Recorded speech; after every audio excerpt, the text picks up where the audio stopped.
extension each per rack. You hit it dead square. That was one fantastic shot right there. Check it out, Tim. Look at that. Yeah, and that must... Did you overhit that? It looks like he overhit that. It looks like good speed to me. Yeah, that's good. It's good. See now, if he can get past that side, that spot, the foot spot, after he shoots a 6, then he could shoot the 7, run into the 10, come off the bottom rail for the 8 on the same pocket as the 7. Yeah, he can choose to play this low left if he feels like he can't really hold the cue ball. Low left, get to the center of the table.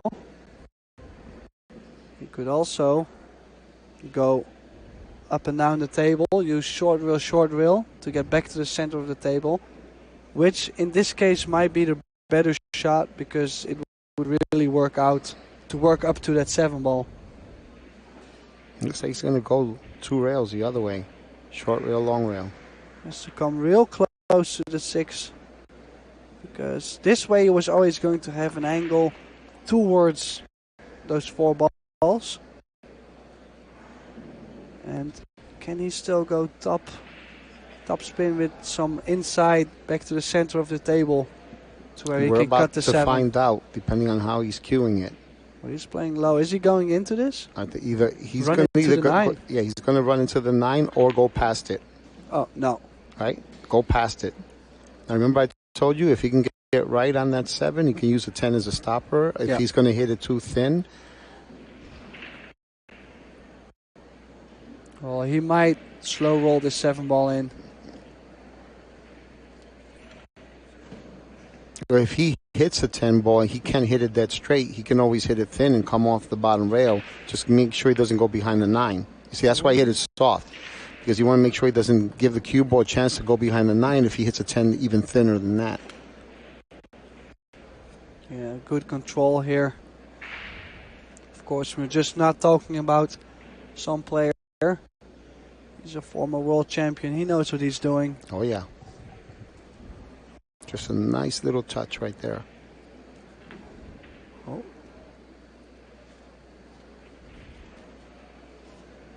And he got a little straight on the 9, so expect him to draw the cue ball to the long rail and out. Just like that.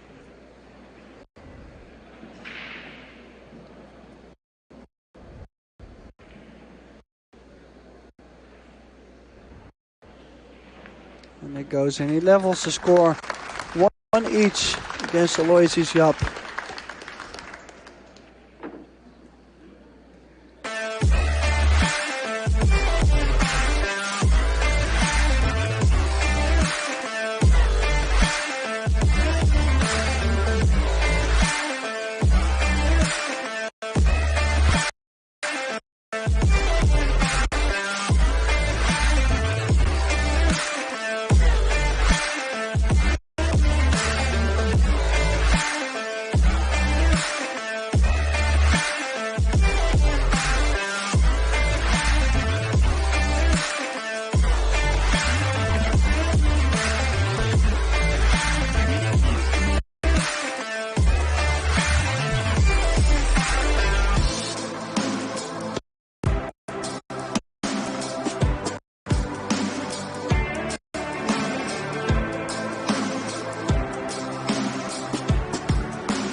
Welcome back, everyone, to this semi-final match between Aloysius Yap and Cheng Yunlin. Cheng just decided to take a little restroom break.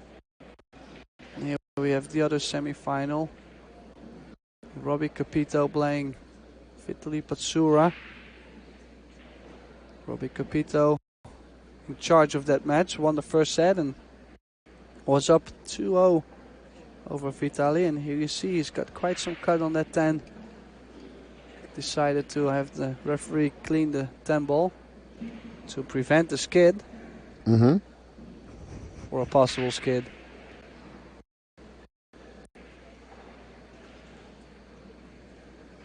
And it goes nice. in. Yeah, it's been playing quite strong. We already talked about it for a little bit. I think for a long time he hasn't really been getting the results he wanted. Of course, he was always there, but not really getting couldn't far, get over the hump. Yeah. Get over the hump. Yeah. And then with the Asian Open tournament they had lately, there he got to the semi-final and he really got that form going. And he's kept it since. Yeah. Yeah. He's been traveling a lot, been playing a lot, so doing good things. When that fire is on, you really gotta make sure it stays there. Stays lit. So back to this match. Cheng Yunlin breaking here.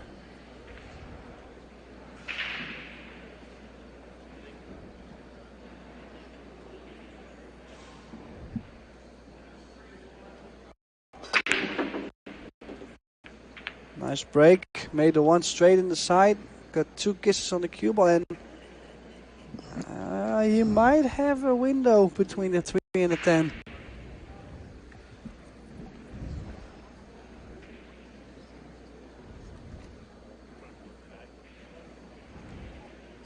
It's difficult to tell from here.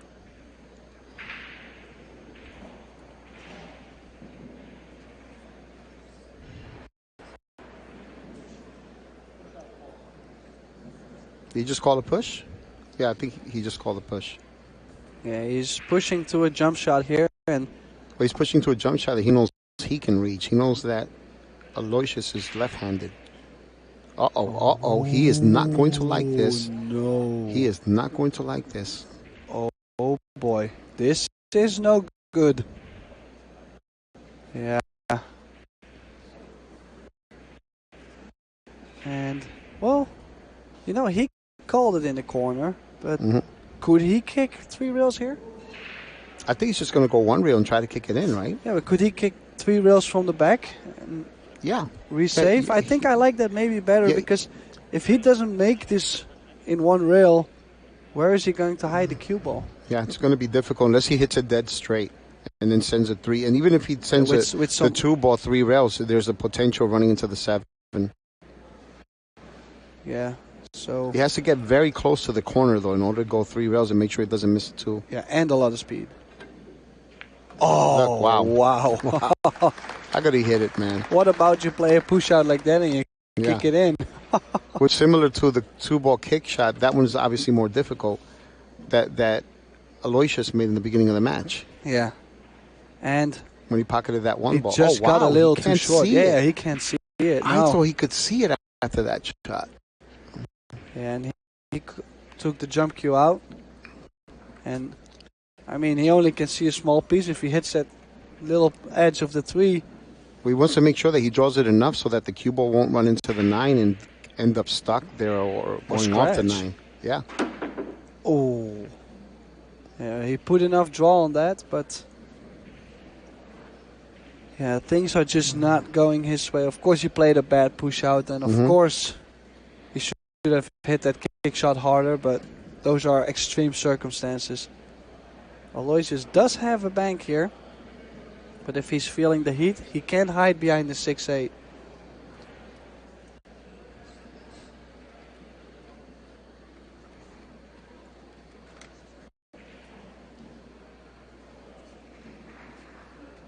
Can also hide behind the 10-4-5. He's going to go for the bank, though. I like going for the bank here, though. You don't have to do anything special to play position.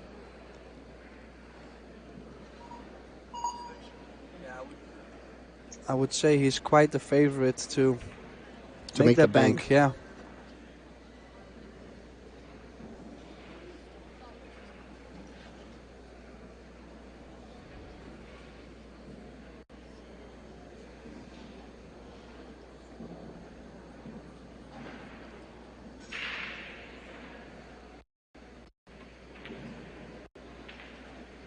Yeah, just like that. Nice shot, but I don't think that bank was the biggest shot. I think what's coming up next is the biggest shot. Long shot, needs decent execution. Is he going to play the 5 in the opposite side pocket? It looks like he has that angle. He might have no choice but to do that. Oh, and he played that amazingly well. He's just striking the ball so well at the moment. Yeah, he hit that great.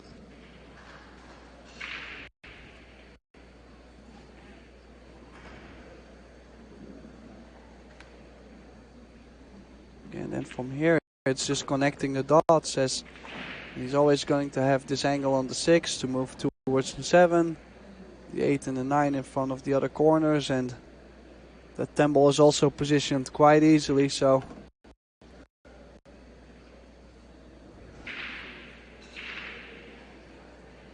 could be quite some achievement for Jaap, even though, of course, he's had good results, but beating Jason Shaw and Chen Yulin in a row is something I would almost put on my resume almost. Yeah. Yes, no small feat at all.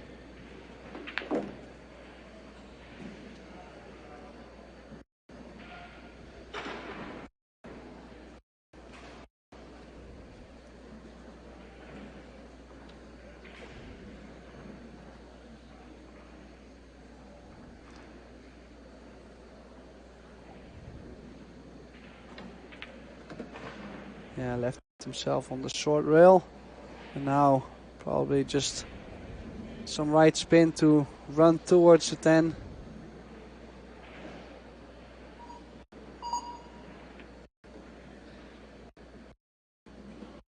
And this to take a 2-1 lead in the second set.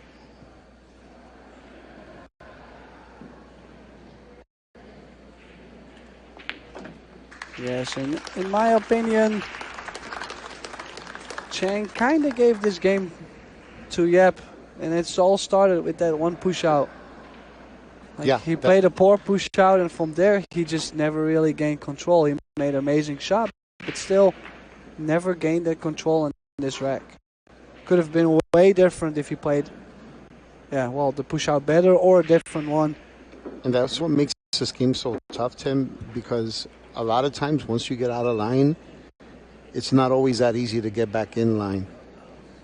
You end up with that awkward angle, and now all of a sudden you went from connecting the dots to Rubik's Cube, solving Rubik's Cube, right?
No, I mean, there's so many players that can play well when they get the right angle on the balls and they can just start playing the right angles.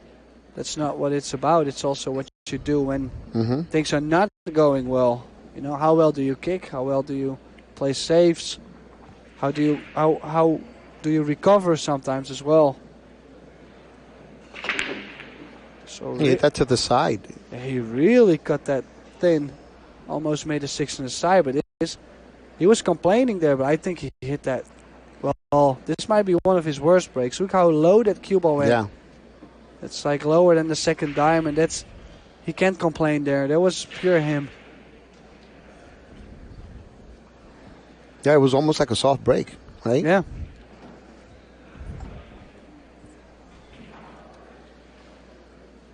Yeah, so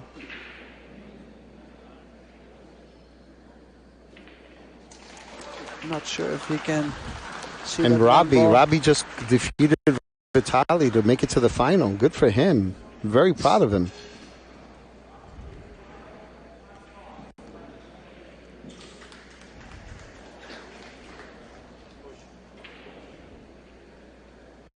So another push to a kick here. Same thing, if he can kick this ball on the left side on this view to separate the balls, there's a big chance of getting lucky, as there is the 10, the 5, the 3, the 8 where he could be behind.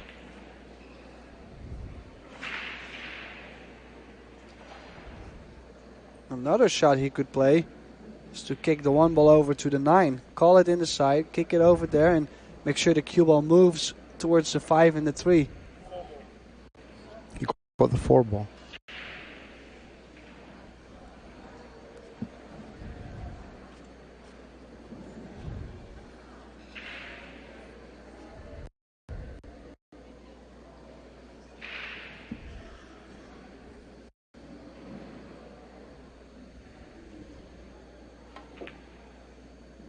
Very nice.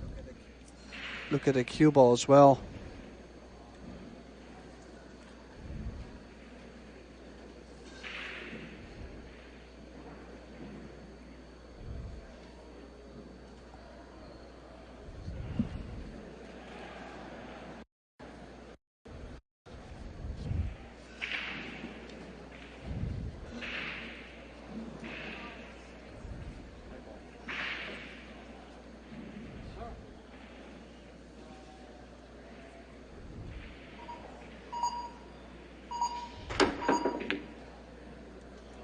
Yeah, I think he was not trying to make that. He was trying to separate the balls, and I think he found a little fortune there.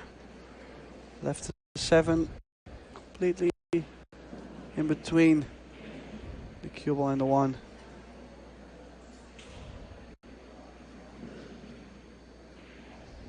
And this is not easy. The 8 is blocking the 1 railer. He could maybe use a lot of spin from the short rail and go 1-2, call it in the side, and run the cue ball up behind the 9 and the 4. But he really needs a lot of spin there. Or, yeah, I mean, what more do you have? Yeah, that's really. I mean, I think that's the most logical shot. Can you go 3 rails in between the 10 and the 8? No way. Yeah, that's too super difficult. tough. He might be looking at that though.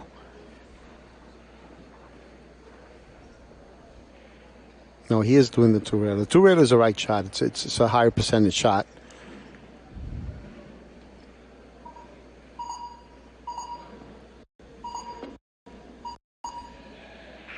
Oh, he missed it.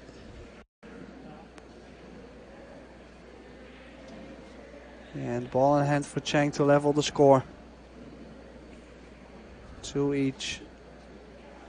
Just like last set, we had the same kind of situation going on. He was running with the set, Chang. Then, he leveled the score and battled his way through. Yeah, and that's all it took. I think he's having to clean the 1 ball. And same thing here. Yup was looking to really take advantage in this second set. It would be nice for Chang to follow him and maybe clinch this set to go to a shootout.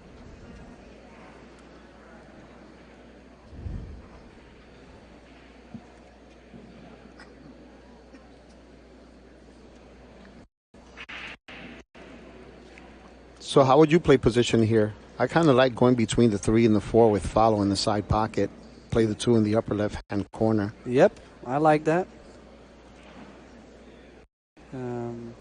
What else do you have? There's not many options. He's shooting this and drawing the cue ball straight to the short side of the 2. As to watch his shirt.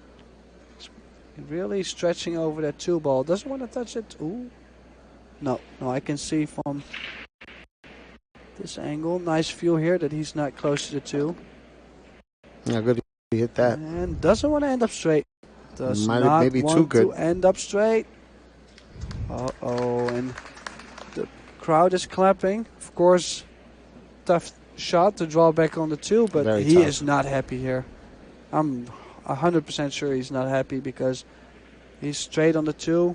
Can't really get off the rail, and he needs to.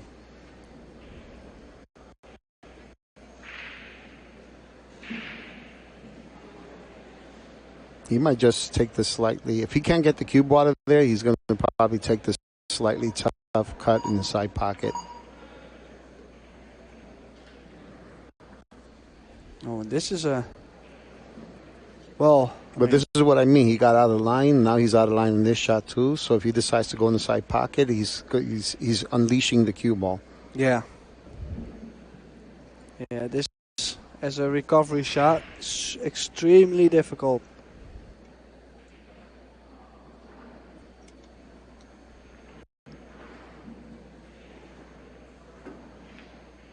No, he missed it. Yeah, and look what he's giving. That was a huge, huge missed opportunity there. The thing is, though, is that like things are just not really going his way. Like it's such a different scenario where if he gets on that 2 ball with a little angle, then I would always bet my money on him finishing this game. And then, you know, if you're not playing your best pool, you got to recover all the time, then just, yeah, makes you struggling.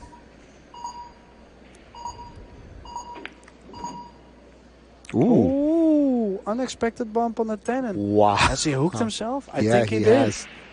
Running to the jump cue. Of course, this is a makeable jump.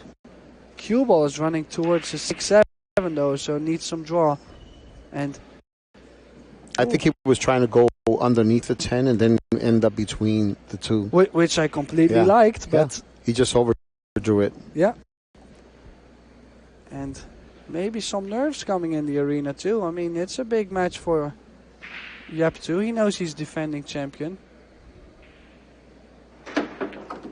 Oh, wow. Very nice shot. Oh, but... Uh-oh. And he's got on the rail. I think he has a good enough angle to where he might be able to avoid the 9 going 2 rails if he's able to hit it thin enough. Because the last thing you want to do is end up sending that 9 towards the 6 and the 7 if you come from underneath it, or even worse, end up behind the 9. I think he has a nice angle to do that. Just go 2 rails, pass the 9 ball. No, it looks like he will be running into that 9 ball. No, he went one way. No. With the time clock on it.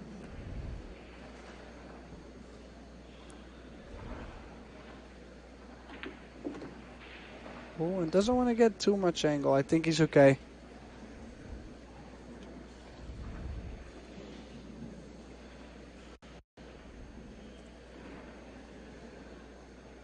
I think he's going to play the 10 in the side. Doesn't have to do anything fancy. This to get on the hill, Tim. Yep, and such a big swing as Chang really had the opportunity. He's got ball in hand on the 1 and did not get out. Aloysius Jaap leading 3-1 in the second set, and he's on the double hill for a spot in the final.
Welcome back to the Seabirds Michigan Open, Kellogg Arena.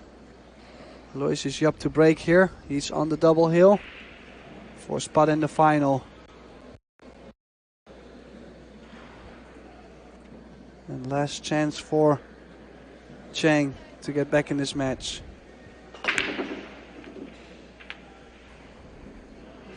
A spot in the final would mean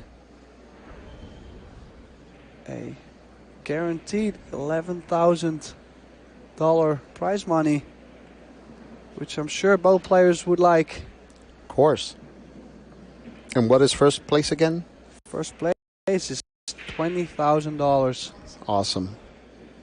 So the loser of this gets approximately $7,000. So pretty sure they would like to have that extra $3,500, $4,000.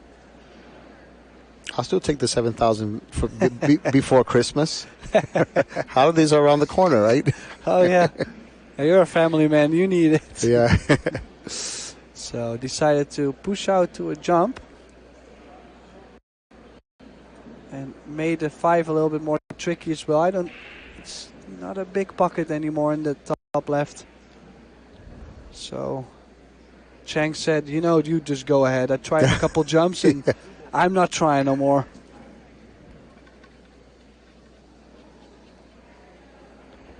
Not an easy jump. Needs to cut the 2 ball and avoid lots of traffic on the way to the position on the 3. Lots of it. Yeah, I expect 5, 8, 4, 7, 6, well, 9, 10, all of them pretty much. If he's jumping 2 rails. Yeah. Oh, I opened up the 5. Did he get away with it? Did he get away with it? No. He let him see it. Yeah, and those are like the typical kind of shots Chang really likes to have a go at. Yeah, he likes these shots, but this is one of those sensitive shots where you have to leave it between the 4 and the 7, or between the 7 and the 10. He has to obviously make a decision before he decides to shoot it, and then he might have to. No, he doesn't have to shorten the angle here. No, I think he can go top spin, go in between the 4 and the 8 for the 3 ball in the side. And, you know, like sometimes when I'm playing, I really consider just playing the safe here, overcutting the 2. Yeah. And just making sure I put my opponent in a lock. Well, This gentleman is... Did he go be... Oh, he ran into it. He got away with it, though. Yeah, that's okay. Because he could have easily hit the other side of the 8. But another difficult shot here. I like to go 2 rails. Top left on this 3. Long rail for the 4 on the side. If he manages to do that, then he might close the gap in the score a little bit.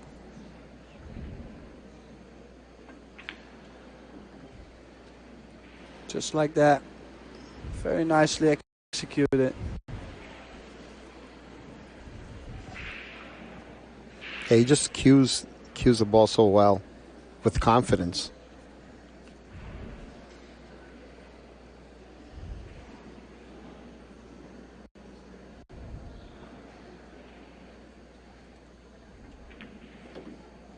Oh, little bounce.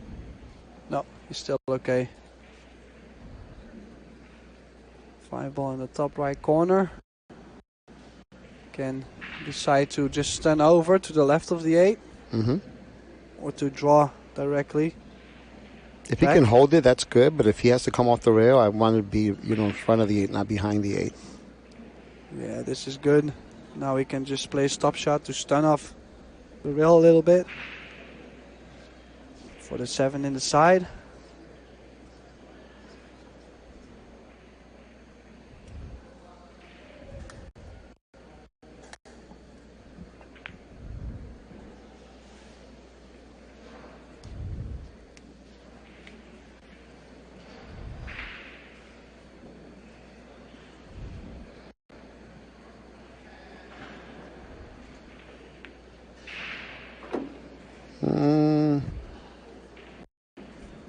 He wanted to end up with more angle on the 8 ball. You saw he kind of like started the cue a bit there. Well, and also a thing, like in the beginning of the match, he was really playing quite fast, really swinging around the table, to where he now has this little slowish kind of walk. Like now he doesn't look that comfortable no more as he was in the beginning.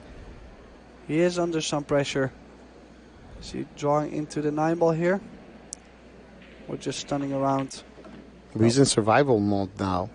One more mistake and he's out of the tournament.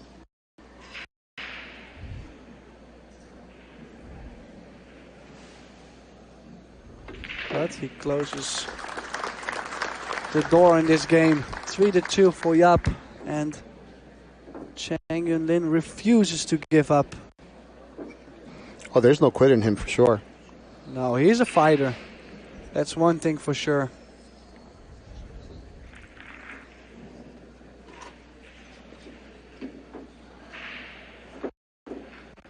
Here we have the nice venue, the Kellogg Arena, with 50 Predator Apex bar tables being used for the amazing CSI Michigan State Championship. And then on the right here we see 17 Predator Apex 9-foot tables with the arena lights. Amazing venue. Everybody was so delighted to play here. I have had no complaints all week, and I'm just a commentator. Don't let him fool you. Tim can play with the best of us. Oh, and a little lucky to make the 1, but look at how the 2 ball ended up in front of the side. And yeah, I tell you what, we might have a hill thriller here again. You know, momentum switch. Mm-hmm. You know, like we said before, he has had bad kisses on the cue ball where he was in the middle of nowhere. Mm-hmm. And I told you, I said, I think luck always goes equal with bad luck. And now he's got that kiss and got perfect on the 2. So it's always, it always goes both ways. It's not just only one way or the other. Yeah. Needs to go to the spot here. 1 ball's wrecked, and he's got some angle to work with. And I would say if he can get nicely from the 5 to the 6, if he leaves himself a nice angle on the 6 to work with, then we might be in for hill.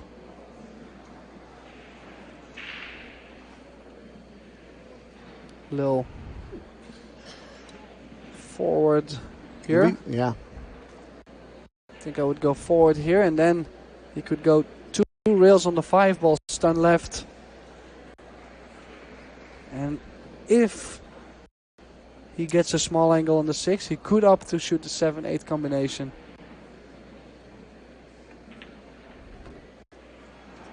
Very nicely done. If anything, he wants to get straight or almost straight on the 6 ball to play the 7 by the same pocket as the 9. But like you said, if he ends up with too much of an angle, then he might not have a choice but to play the combo, like you said. Yeah, or he could play for the 7 in the side. Yep. Yeah. Which was my original plan, actually. I was not thinking about getting straight. Let me see, did he get straight? Oh, wait, he's worried about... Whoa. Doesn't want to be bridging over the 8, and... Oh, he is not happy there. Of course, he's got a shot on the 6. Of course, he can make it. I really believe so. Yeah. But getting on the 7 is really tricky. You see, and this is exactly the point where he's now looking at the 7-8 combination. Yeah. So he can just stun the ball and nothing else. Just make the ball stun off the rail, and that's it. He has a height advantage, so I always felt that taller players can bridge over the balls a lot easier and make them a lot easier than us short guys. I think it does look like less of a problem to them as well. Like when I look at it, I'm like, oh, it looks like I have to shoot downhill. Like yeah.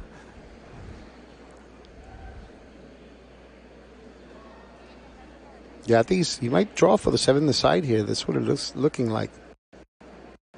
Or is he stunning the cue ball out? Yeah, he does. And he's caught the 7 ball on the way. Wow, he drew it too much. Is it a bank or a cut? Yeah, he called the bank. It's there. Little bump on the 7. Ruining the party for Chang. Oh, and this is not a straightforward bank. Yeah, no, he has to stun right. He might even hit it soft. I don't know. He might even just tap it in and then just run into the 8 or just draw it one rail or around the 9. Under this pressure, I really like stun right. Oh. Yeah, I did not like. Oh. Oh, he got away with it. Oh, he got lucky. Look at how that 7 ball finished. It's not that Aloysius can't make this. It's just that there's a possibility of a scratch in the upper right-hand corner pocket. Well, that, and also we're playing with a quite new cloth. The Arcadia cloth does stay new for a long period of time. Before it breaks in. Yeah, so that means that if he cuts this with a lot of left, it throws him out more. So he could miss the whole ball. Like I've seen that so many times before. It could happen. And I think he's not even looking at attacking here. Yeah, no, he doesn't want to. He doesn't want to. But I think he needs to. Yeah. I think it's his only shot. You know, a lot of times I've seen players shoot this bank 4 rails and send the cue ball underneath the 9, but the 10 ball is a big ball there. That's a problem with that shot. Okay. Can he bank the 7 ball 2 rails up table and get the cue ball behind the 10? Or behind the 8. He might hit the other side of the 7 and try to put him behind the 8. But he has to hit it super thin in order to do that.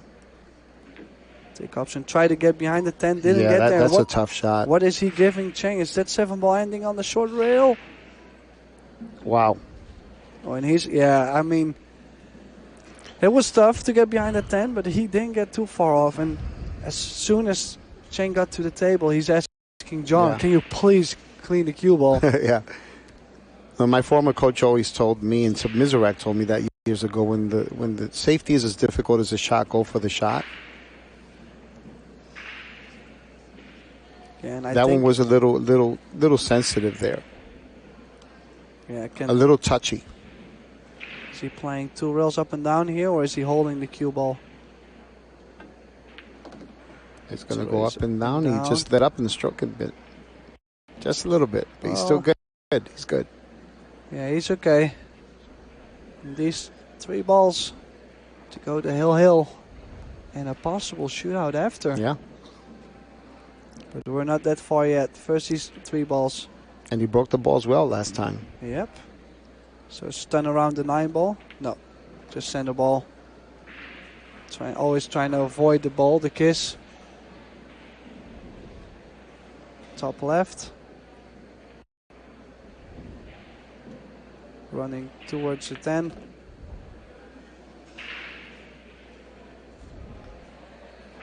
And then this 10 ball to go to Hill.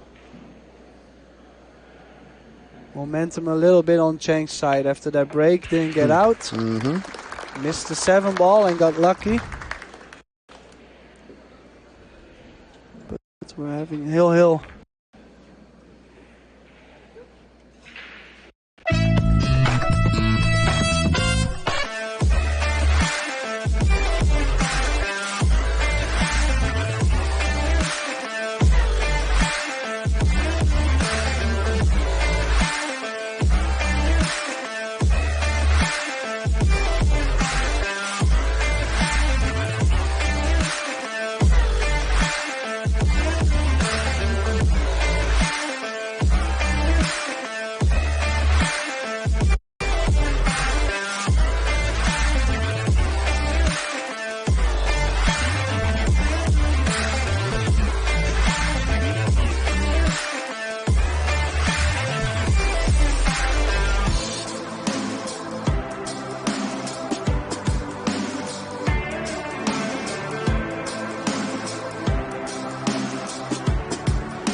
Welcome back.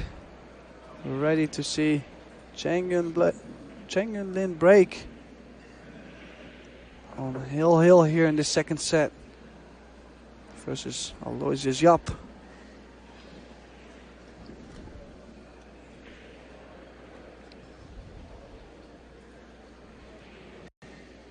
There we go. Last break was really well. What is he doing here? Okay, big break. That's it. Made a ball and what is he getting? Oh, he really got buried. That's what you call a cold-blooded roll. This is what I was going for all match. Yeah. Just this. Oh, and that's, I mean, like I said, it goes equal with luck. You know, bad luck and luck are always 50-50, but bad timing to have that little roll here. And where are you pushing to? Towards the 6? Is he tying up some balls? Maybe push the 4 on the long rail to make sure the 3 ball doesn't go anymore. Did he hit it with enough speed? Yeah, he did. He did a good job there. And he's left a kick and stick here. Yap probably kicking it some shorter, a little bit more to the left, and then with right spin to make sure the cue ball stays there. You mean left spin, right? Left spin? Is he hitting with left Oh, spin? left spin, I'm sorry, yeah. Yeah, he really needs to modify the angle a little bit. Needs to change the angle, as if he goes the angle in, angle out, then he's kicking the 1 into the 5, which you don't want, of course. So a little bit more to the left, and then right spin. Oh, and caught it a little bit too much to the left. And I think he let him. He might. I think that 8 ball has got. I think that 8 ball got him there. And this is not an easy kick. There's not. Oh, what can he see? What we don't see? Oh, he's messing around this. He's like. He's trying to hit it thin to come back down. Or hit He's just calling it just in case he makes it. Or thick. Or thick. To just have him separated. Okay. He just wanted to give himself a little chance, you know, if he accidentally cuts it in and he's back in control. It's a good thing he ran into the 6 thickly, because if he would have gone by the 6, he would have left him the 1. Yeah, there was quite some speed on there. And does he have the kick and stick again here? Well, it's a little bit too much off the rail. I mean, he would have to hit it perfect, but... Shot clock beeping. Call this extension. So no extension left for the rest of this game, and that will be interesting because of the 3 and the 4. That's right. It's also a problem. Yeah, he's gonna have to shoot fast. He might get into time problems somehow in this rack later. But first, this 1 ball. Can he draw off the 6 maybe towards the 10-5? Maybe. He just has to send the 1 ball to... Oh, no. He's just going to do the... Okay. Okay. That's a good shot. It will be easy to hit for Chang, but on the other side, he doesn't really give something away either. But he might be able to kick and draw the cue ball back behind the 6 and send the 1 behind the 5-10, 2-8 on the left side of the table. Maybe a little bit optimistic from me, but I do like this shot. If he hits it straight in the face. I like drawing behind the 6 if it's possible. Yeah, I really like it. It's easy to do that in newer cloth. You're like this. That's the only. Well, that's the only downside to it. You're not guaranteed to get past those balls. Yeah, but I mean, he just hit it as good as he could. See, look at the slight draw, just enough. But yeah, if he put a little bit more on there, then he could have got behind the 6. But we're talking about extremely difficult shots there. And he's got a cut here. But like I mentioned before, the 3 and the 4 is still a problem. No, he's playing safe. Surprised to see him go for the safe. Well, the 3 doesn't really go anywhere, so maybe he's trying to create a better situation for himself. Yeah, the only thing I just have with this safety is that there is not much distance. And Cheng is just a big favorite to hit this one. And if he hits his left side of the one, he's also got a good chance to resave Yap. So no, and also maybe take the 3 or the 4 out of there too with the 1. He hit it too thin. And He hit it too thin. So a shot for Yap. I'm wondering if he shot a stop shot here, will he have a good enough angle on the 2 ball to play the 3 in the same pocket? Yeah, I mean, it's easy said, but I think the scratch does come into play then. First this 1 ball.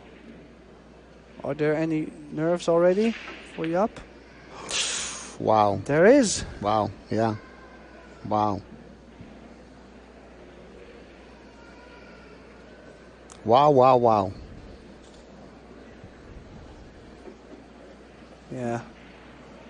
Well, of course, now Cheng has a nice angle on the 1 to position himself perfect on the 2. And he was looking at maybe the 3-4 combination.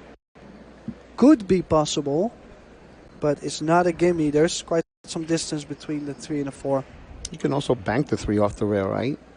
And shoot into the 4, depending where he gets a cue ball. This is key shot here. If he gets on the 3, he's got the 4 next to it, so he can position himself nicely to go to the 5. Just this shot. Can he go forward maybe 3 rails? Run. Yeah, I thought about that, but I don't know if he has the angle to do that while avoiding the 5. Yeah. He has too much angle. Yeah, which is, I mean, it was tough, but he would have to get dangerously close to the side pocket in order to go the other way. Maybe just play for a bank or safe. Yeah. He could do a 2-way shot here, call the bank, and draw the cue ball, behind the 8 just in case it doesn't go in. Well, I'd rather. He was trying to. He indicated he was trying to play for the bank in the side. Yeah. Yeah, I don't really like shooting here. So much at stake. I like a good safety. Yeah. He can play stun left, get behind the 5 and the 10, leave the 3 possibly in the center of the table, banking it 3 rails out. He can also bank the 3 ball softly to the short rail with left and stick him behind the 8. The short version instead of the long distance one. That's why I said if he calls a 3 ball bank and just in case it goes in, he could stick the cue ball behind the 8 and try to come short and leave the 3 by the top rail.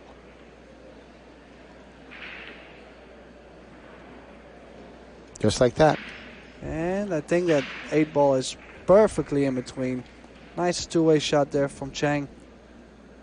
He's opened up the biggest problem in this rack and or biggest challenge in this rack. It's not always problems, it's how you address them. Yap in a little trouble here.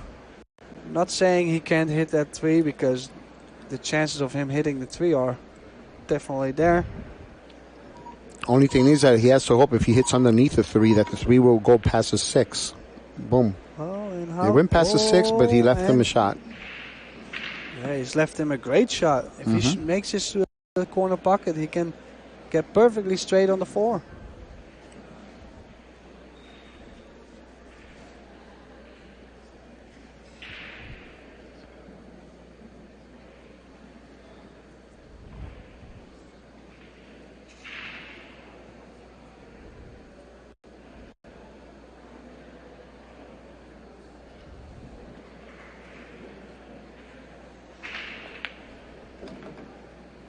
So you're going to go zigzag or you're going to go 3 rails and try to go between the 6 and the 8? That's what he's looking at. He's saying, man, this is a pretty tough layout. It looks like that 6 was a big ball. Yeah. I'm playing 3 rails forward, possibly 4 in between the 6 and the 8. I always tell people when you're playing this shot, just try to make sure you hit it with enough spin to just avoid running into the 6. Looks like he might be going left. That's why I said, is he going to go zigzag or is he going to It's going to have to come dangerously close. Dangerously and close. He hit the point. He hit the point. He hit the point and caught a jelly roll. And sometimes that's what you need to win. Yeah, you're going to get dangerously close. That 4-ball was so close to the long rail that the draw on the cue ball doesn't grab. Mm-hmm. So that's to where the angle, he couldn't really make it bigger than he just played. And apparently he's only shooting at this pocket like it only fits one truck. Yep. One Mack truck.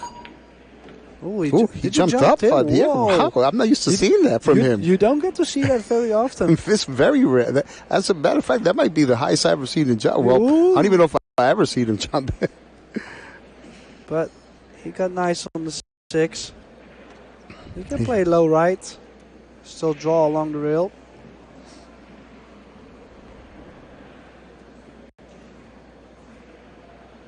I might go 2 rails here, Tim. I don't know if he can draw low. It all depends on how thick he can hit the ball. What do you think? Thick with a lot of spin. No, he was playing 2 rails. No. At least he hit that side of the 10. If he hits the other side of the 10, there's always a possibility of the 10 stopping in front of the 7 in the cue ball. Yeah, and now it's looking like we might go to the shootout. The famous shootout. Yeah. And I expect the whole building to get here. I mean, there's a bunch of people here already. They're loving it. Even he's got us sweating it. I mean, look, even there he came a little short. Yeah, he's laughing too. He is feeling the pressure. It's pretty strong. Down 3-1, come back tied 3-3, and possibly take the. It's not easy. No, especially in how he lost that first set. 10 seconds left. Is he playing low right? Yeah, like this. Oh, he played this perfectly. Look at this for a cue ball. Man. Listen, this is so tough. There's so many people that would draw this straight in the corner. Yeah. He played this absolutely brilliant. We're going to a shootout. Absolutely amazing stuff from Chang in the second set to still win that.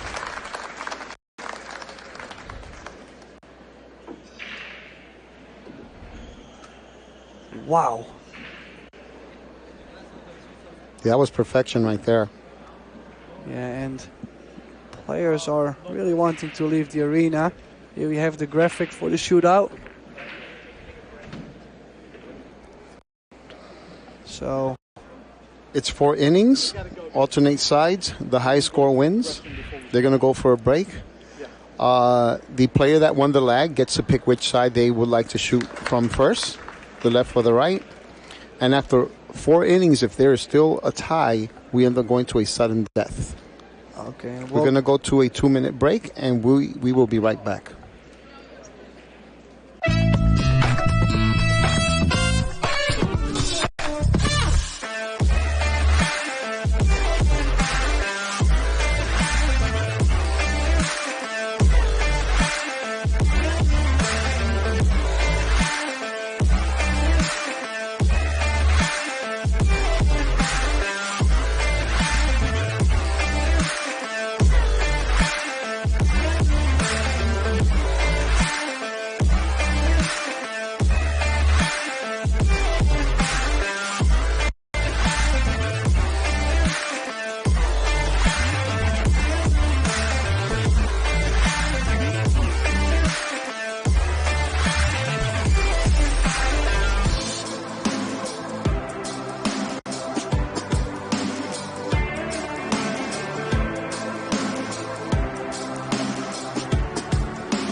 they start from. And both players very capable. I mean, I would say this is going sudden death. I mean, I think this match is made to go sudden death. Here we have Jasmine Ocean will be the commentator in the next match, the final of the women's event, together with Mark White. And then you and I will be back for the men's final. Yeah, can't wait already. So, between Robbie Capito and the winner of this shootout. Yeah, so Aloysius is starting from the right side. Likes to start to put some pressure on Chang.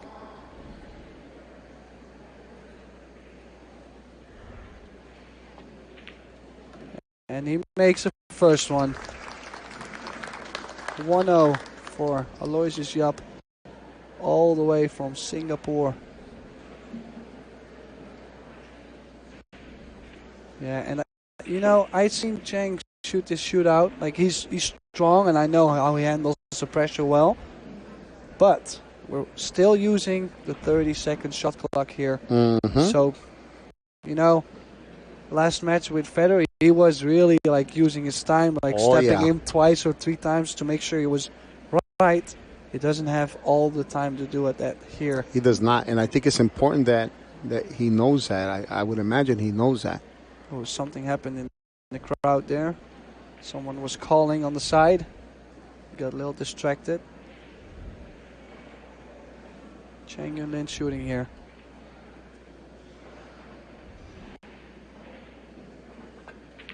And he makes it. Very nice. One each. Nice execution. Like, I always try to gauge on how they are feeling the pressure by how they execute the shot. But both looked comfortable in this Very first comfortable. inning. And again, we have the classic follow versus draw spot shot. Yeah, and I'm not sure. I really like to play it center ball and just play with a comfortable speed. Yeah. But they might have convinced me to start playing low right. I'm actually thinking about it myself. Really, because just you can shoot as hard as you want, and yeah, force it in. So Aloysius upcoming here, second inning. He shoots, and he makes it. Very nice. You know, only difference is, Tim, that when you get to the sudden death spot, it makes it a little more difficult to shoot it with draw. I've seen Carlo Bialo shoot that 100 miles an hour. We're going to come like close to the corner pocket, the opposite corner pocket. I don't think they're going to scratch, but still. Yeah, it definitely takes a lot of practice hours. This does look easy, but believe it or not, it's extremely difficult. They're playing for a difference of $4,000 here. And a spot in the final to have a shot at $20,000. Yeah.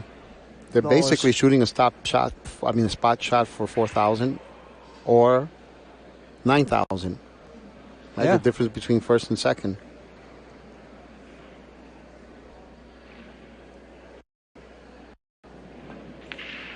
Oh, and he jabbed that a little bit. Oh, yeah, he did. He was a little quick in the backswing. He did. And that's a shocker there. Yeah, so Yap has the advantage here. And if Yap makes this one, Chang cannot miss another one anymore. He needs to pray for the pool gods to make something happen. Yep. Very unexpected miss, actually.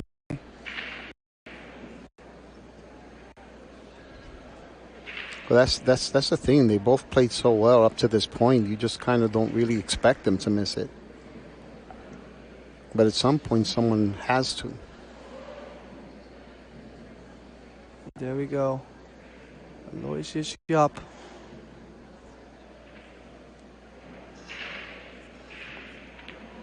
And he makes it.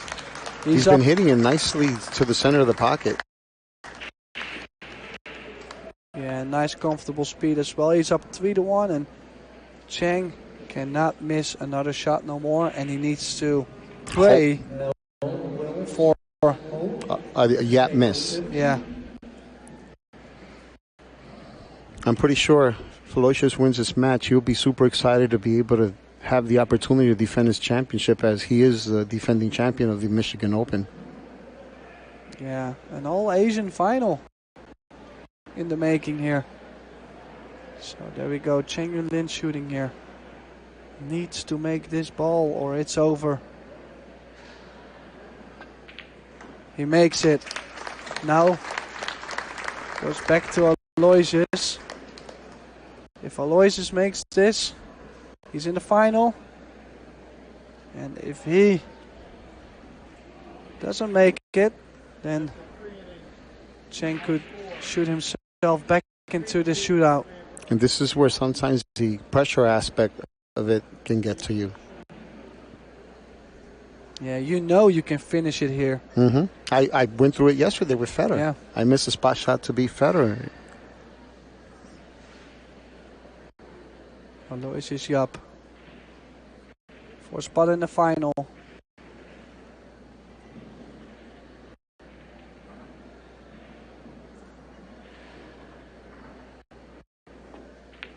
And it goes nice. in. Great match there. Absolutely amazing. He's over the moon. You can see it. Yeah, you can tell he's containing himself. There was quite some pressure on that. He wins the shootout 4-2 over Cheng Yun-lin from Chinese Taipei. And up next is a final of the women's event between what's the name of the lovely young lady that beat Alison Fisher? Wei. Yeah, Wei. She's going to be playing and Kelly Fisher. In the finals. Yeah. So Jasmine Ocean will be here with Mark White, and then you and I will be here for the final 5 p.m. with Yap and Mr. Robbie Capito. Yeah, make sure you tune in soon. I guess we'll be back in a couple minutes. Stay tuned. Thank you, guys.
From the AccuStats Arena at Caesars, Southern Indiana, welcome to the 2022 Derby City Classic and the All-Around Pocket Billiards Championship.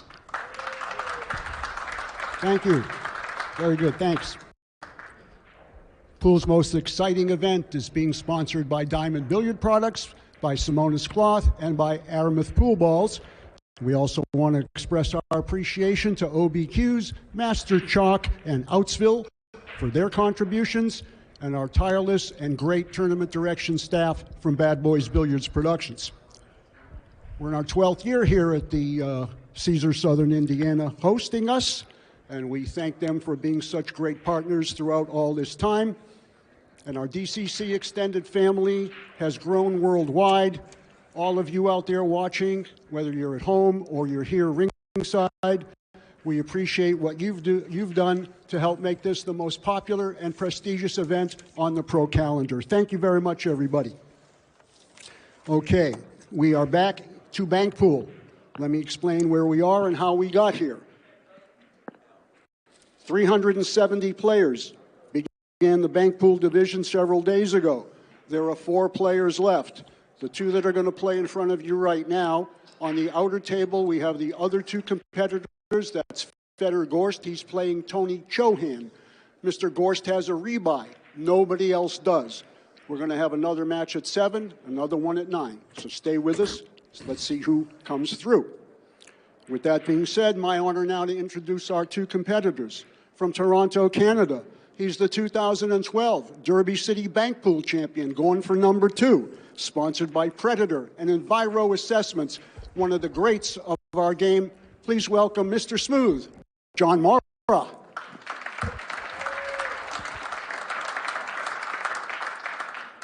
His opponent from Glasgow, Scotland. He just recently won his 7th Turning Stone event. I think he's only played in 8 or 9 of them. So he has a pretty good record up there. And speaking of records, it wasn't just a short time ago that he eclipsed John Schmidt's 626 by running 714 balls in straight pool, a world record, ladies and gentlemen. Sponsored by Perry Hughes and Rasson Tables, it's Eagle Eye, Jason Shaw. Thank you very much. Good luck to you guys. Going to send it upstairs to the comm box now to Double J and Mark Wilson. Take it away, guys. Truly terrific to have world-class banks to present to the greatest pool fans in the world. Eagle Eye versus Mr. Smooth. My name is Mark Wilson. Here alongside me is the very best pool analyst ever, Jeremy Jones. Thanks, Mark. And I don't know about that, but these guys a lot of times make it easy. You can depend on their execution and their incredible brains. And good to see these, normally after they start playing, the best 9-ball players in the world become the best bank players because banks is all about a pure stroke and straight shooting, right? They figure out the shots quickly and they figure out all the different banks quickly just because all the players are so intertwined. 4 years ago, maybe, something like that, maybe a hair longer. Yeah. And then Jason Shaw, who grew up as a right-hander but just started playing pool, Q Sports lefty, and good thing he stuck with it, it looks like, huh? Right. Yeah. I've never seen anything like it where somebody has returned to be pro stature. Here he is in the top 4 of the bank pool event. He won this as a right-hander. Right? Yeah. Now he's coming back. He top 4 as a left-hander. Yeah. Never seen anything like it. Well, I think if he wins it, it probably gets a new nickname for Mr. Smooth to something else that's pretty creative and applies. I don't think you're going to see a real duck game with these 2.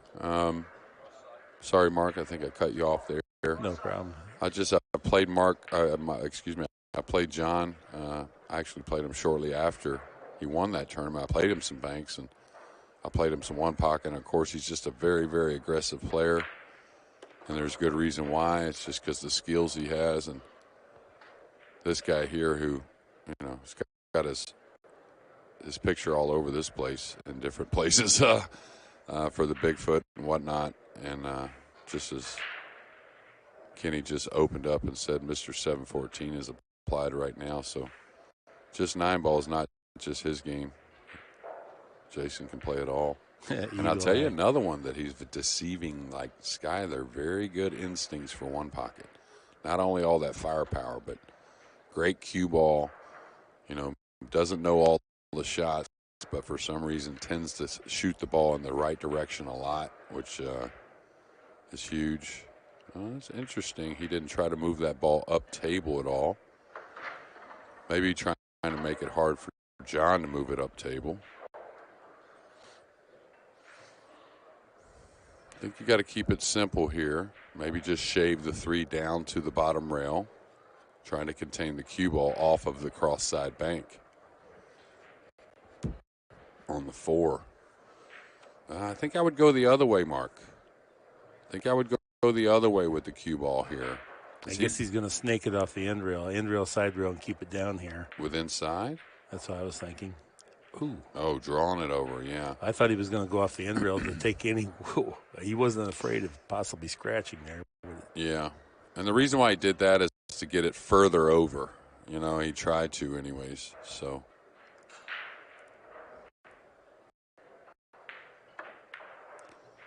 Now, percentage-wise, you're going to see these guys, once they get used to this table, they're going to realize that it's playing a little easier, the pocket size, right? Mm-hmm. So I think if, like, say there's a situation where the score is very lopsided in a game, you're going to see the guys maybe go for a ball knowing they can get back in the game if they bury one big one that they may not normally shoot at, Mark, because of the table. And now, how do you escape? This is the part of the game that becomes tricky. How do you chip the ball and run the cue ball back safe up table where he's standing without hitting another ball? Maybe off the 1, 2 rails, go between the 3-8. Well, that entails quite a bit of danger, and sometimes you'll see, well, he's calling a bank, which that's sometimes a defensive play when you just play a bank that maybe the safety's just as hard anyway. Oh, so. The 4? Okay, the 4 kind of goes. So he's trying to hold his ball off of the 6 and draw the cue ball back. Yeah, good decision. That was primarily distance as opposed to offense. Effort sometimes will even slow roll down table and just tangle something up and make rather than take a risk of running the cue ball off the 1 ball between the 3 and 8, and then if you get a nick or something, it gets ugly. Well, and I think we would have saw the same from Jason if he didn't have that bank he could screw the cue ball back off of. I think he would have rolled down maybe on top of the 5, just really guarding, right? Right. You'd like to run and get distance, but when you don't have that, you just got to inspect where to get the cue ball back, not to leave a shot. Now, this is super tough. I'm not sure what he's shooting at. Is it the 4 also? Or the 6. Yeah, the 6 looks tight. Yeah, 4 ball. Oh. Get out of here. And this is where the difference where John will really go pretty aggressive. Like, I mean, we could take anybody on the planet and nobody's the favorite to make that. And you see where he's leaving the cue ball, right? Right. Yeah, so. Right there, he's got the 1, he's got the 8. I was watching him warm up for the 1 pocket match, and he was firing in cross sides like mad. And I'm thinking, oh, it's going to be a bank pool tournament. But then you inform me, no, actually, it's 1 pocket. He's got bank pool later. Yeah, trying to get used to this table. And that's why John makes deep runs, though, in this event. Not only talented, but he's going to take it on, put it on his own shoulders to try and do well. So he's going to take on tough shots. All right, he's got to soft draw this a little bit, I think. I mean, not super soft, but I don't think it's full blast. Yeah, nice shot. Pretty. He just has a nice pace about his bank pool game, a nice delivery, the tempo, the rhythm. Well, we talk about it all the time, but follow through, man. Really, it makes the ball hold its line well, and that's some English one way or another.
This is the type of shot that, you know, if you talk to the bank players, right? Mm-hmm. Especially with the felt being pretty new, of course, the bank's the first tournament here. The long railers on the diamond are the ones that start off playing the easiest for the players, that really get a lot of slide out of the side rail.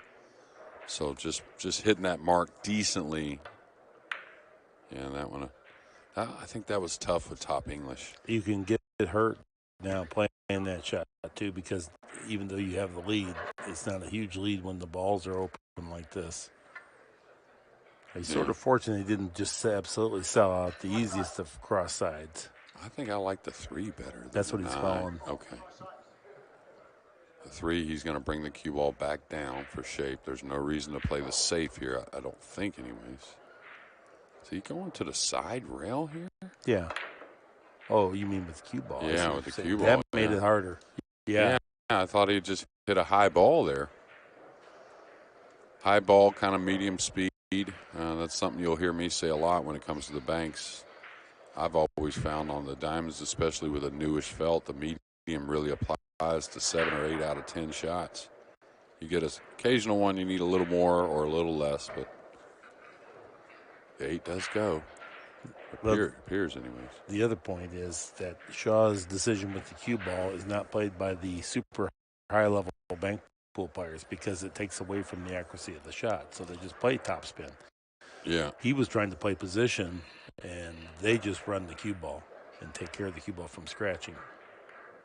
Okay, obviously he didn't have a shot there. So a lot of times when the guys can cue the ball like this on the long railer, they're going to shoot, whether it be the 5 or the 8. Again, this is just about medium. You really don't need much more than that.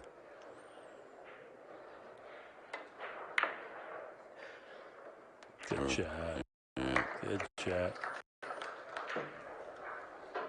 3-2 now. More in front. This is a race to 5 banks and a race to 3 games. Yeah, they're here, Mark, somewhere around there. Yeah, this is going to be a high success rate.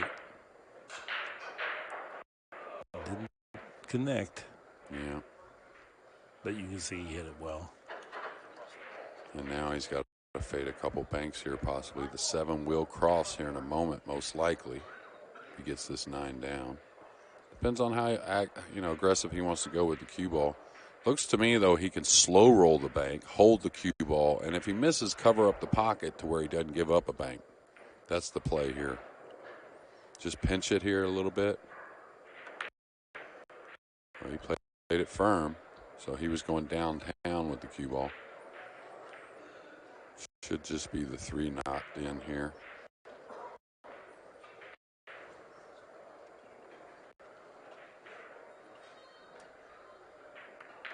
Yeah, he did try to wedge him on the pocket. I was wondering if he would go for that.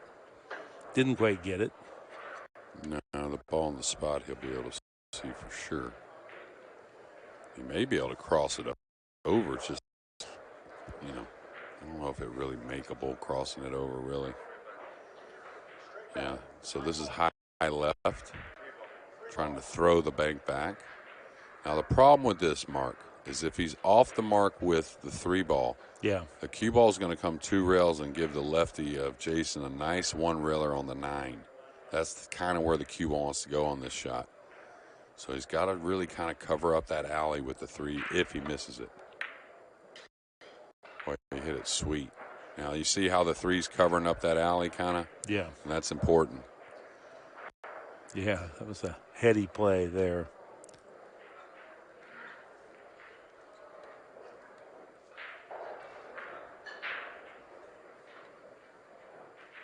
I was thinking you might kick this ball around, but you got to really know how you're going to lay it down, I'll tell you that. You could make the 7 and get him up behind the 9. That's not really guaranteeing you the best of it because there's a lot of little ticky shots there. And, right. Right. And the problem with that is you're putting one on the spot and there's one up table. So if you're the one that has to escape with the cue ball, not many places to go. All right, looks like he's decided to shoot this cross corner. Super thin, 100 miles an hour. Yeah, like that. Boy. And he's going to give up a duck unless that 3 freezes. Quality effort. But like you said, the double kiss now turned out unfavorably. Yeah, I think he's supposed to fire this one in and hold for the bank. As there's one thing to get on the heel, okay, meaning where you need 1. But with your opponent only needing 2, you don't have that big of an advantage. You know, so like right here, he didn't really hold for shape. So the slippery cloth makes it hard to pinch this with inside spin. Yes, it does. If he's near that rail, if he draws on the 3 up the rail, the 9 becomes a really nice shot. But my point is, when you need 2 and your opponent needs 1 or vice versa, it's kind of the first one to get a shot because the guys will play shape if they need 2. All right, nice effort there. Totally intended not to make the 9. Yeah, there was no value in making the 9. Yeah, and he's just got a slow bump the 9 ball here to the rail and let it just kind of get on top of the 7 a little bit. It's a little touchy, but if he feels he can cross the 9. He can play it straight back. Absolutely, he can. He's not going to kiss it, I don't think, at all. I think that 7's going to be okay. The type of shot I don't like to hit super hard myself. Like to be accurate. Yeah, I like that. Speed's nice. The hand he got the 7 loose. Yeah, and it's another reason why I think John maybe should have really looked at shape when he shot the 3, holding the ball on the rail for the 9. Just not really much of a lead there at 1 and 2 balls. Ooh, this is 1 rail with inside. Cue ball's not going to get up table as much as he thinks. He's trying to hit it with a high inside, like a 1 pocket shot mark, trying to get a little protection. Now he's looking at cross side.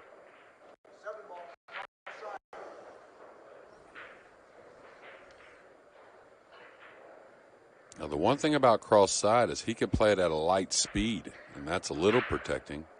Oh, heck with that light speed. Cue ball. Oh, wow. Oh. I didn't think it was going to scratch till it fell in. I thought it was going to hit the end rail. Yeah, sure did. Tables are slick because, I mean, he did put some speed on that, but he checked it to the side rail, end rail, and it still reversed all the way back down to the corner. The template would be in order, but nevertheless, here we go. I don't think I've seen it used out on the outer table, so. Okay. Wow, how you like that 9-ball break? Well, we're going to get a little bit of that today and a lot more of that throughout the week here from Jason Shaw. Whoa, look at that. Couple cross sides here. Yeah. Shaw won the break contest last night. And what was the clip? Well, he was in, upper 20s, mid 20s, but Hillbilly had him beat, but Hillbilly's cue ball went on the floor once, so he scored 0. Oh, Hillbilly was there. Yeah. Oh, I thought it was just the Final Four of the Big It was, guys. but we were short. Mika didn't appear. Oh, and so okay. Hillbilly got in there. Hillbilly, he took it to him. He beat everybody, but then his cue ball went on the floor once. But he hit some crushing breaks, 28 mile an hour. Okay, he's worried about a little bit of a kissish kind of scratch thing here.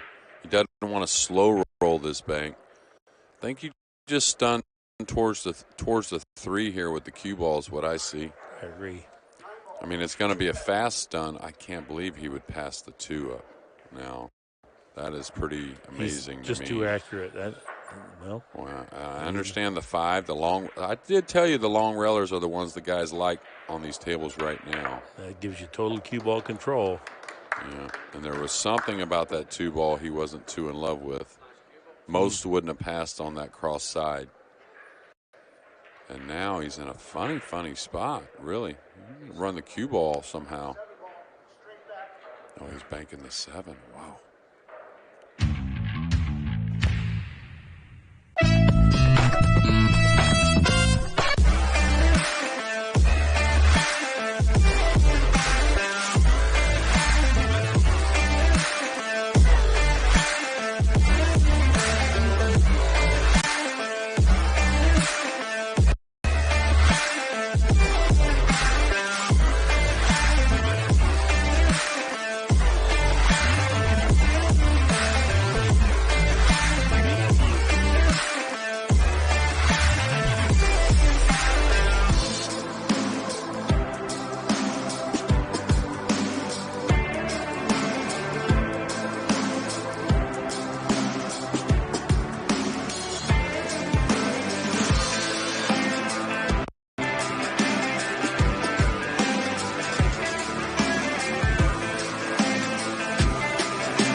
got to go up in the air with the cue here?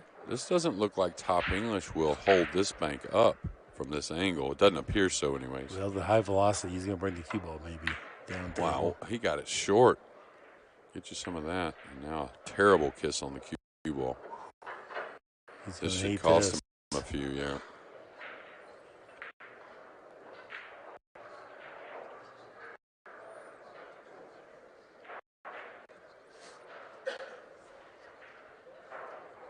You know, and there's probably, you know, no coincidence. I think the guys that are left are really bankers. They're not as so much the safety side of the game as much. Yeah. I think you're going to see that more and more at the Derby as years and years go by. The talent level's so high. Plus, guys are going to realize these guys learn the defensive side quickly, and, you know, they want to stay aggressive. You know, with Jason's shot, though, you're really kind of betting the game on that ball. Yeah, I wasn't in love with that one. Because the cue ball was stopped over there along the long rail. He was selling out something if he doesn't make it. Then he got double kissed down where left it much better, but pretty tough. Right. He's got definitely choices, the 1 or the 5. The 5 looks maybe a little kissish, so it's going to be the 1. And here's all about making that first bank. Of course, you're not going to stop your ball. You got to play shape. Is he stunning forward for the 7, it looks like? Yeah. Oh, he's backing it up. Where was he going, though? Oh, cross side on the 4. I guess. But that's a tougher shot, I thought. But that was the one time John kind of, you know, hit at the ball, really. Don't see him do that. It really goes through the ball a lot. All right, 8 ball coming straight back at you.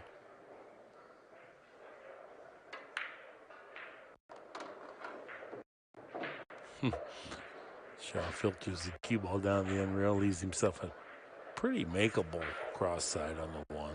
Yeah, for me on the slick felt, really only make this at a slower pace. A lot of people think hard to tighten it up, but really it wants to bounce a little and go long like that when you shoot it with more speed. It's actually, you need to, just like we talk about with the cue ball, give it time to grab the English. You know what I mean? On the side rail, same thing with when you're wanting it to bite a little bit on this slick table. You got to maybe lighten it up a little bit on that one.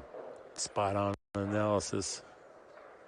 That's how Double J got to be the best in the business for providing good insights. Yeah, lucky enough to be around all these great players. We got up in Davenport, Iowa, Chris Castell tuned in. This is a live match, Chris. He's elevating the cue here kind of awkwardly as well. Look how he's elevating here. Most unusual. What is this for? Straight back on the 7? That's the only thing I can imagine. Trying to beat a little kiss here. And John's got to tone it down a little bit here. I know that this race to 3, especially when you get behind, can get you a little anxious. Lucky the 7 may have gotten in the way there. Well, lucky the 3. I mean, the 1 blocks the 3. It was just all up in the air, but you were leaving the cue ball right down there with all the banks available if there is one. Again, lighter speed holds it up better. Yeah, like that. Not so hard. And if you ever want to learn how to hook the ball, right, the only way you can make the ball really effectively hook is with stun. Forward stun is the only way it hooks. If you try to draw the ball, you try to follow the ball, could get lucky occasionally and make it hook, but if you really want to learn how to bend the ball a little bit, it's always going to be stun there. Did you notice him with the light stun through the ball? Well, you can even see how the cue ball just filtered forward. So there wasn't spin on there. No. Took me a long time to figure out how to bend the ball. I was like, how do these guys do that? All right, is this a 4-0 lead now? Looks like it. Yeah. So now is the time to be aggressive, especially since he's got a nice one staring him in the face.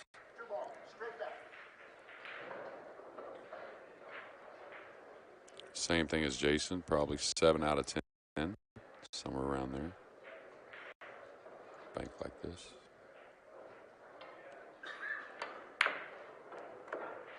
Oh, that went in there deep, but did not go. Cross side for game ball here on the 5.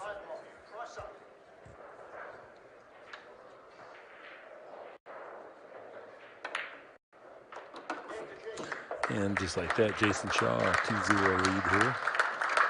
Yeah, and there's so many points for the all-around. I mean, of course, first place really gets a lot more points. Well, not a lot more points. I mean, it's nice and relative, don't get me wrong, but what I'm getting at is whoever wins here is going to be a favorite in the all-around, I think, in my opinion, even though you could say Shaw and Federer aren't the one-pocket players, but you got to like Tony Shohan's position, don't you? Yeah. Final four of the one pocket. He's got no losses in the final four of the banks, no losses in the one pocket.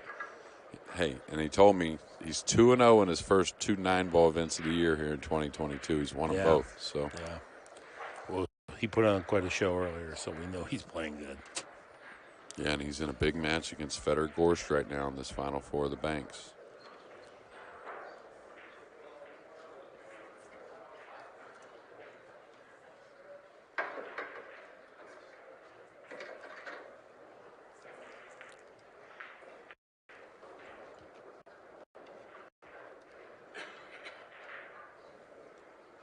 Really had a lot of people show up for the 9-ball that was pretty excited to see. I was wondering about the field there for a little while. I knew it was always going to be quite a few, but had a lot come in that weren't here for the one pocket or the banks. Little spin on the cue ball, but he's not going to mind that. Muscled the 1 ball into the side. Yeah, he's got a nice cross side on the 2. Anytime it's real tight like that, pretty easy hit. Meaning you're not trying to make it spread much. It's a pretty tight angle here on the bank. He's going to look at the 5. If he chooses the 5, it's not because it's so much easier but it's the cue ball control that he gets with it. Yeah. He's got to stiffen it up a little bit, looks like. The 8's good cross corner as well.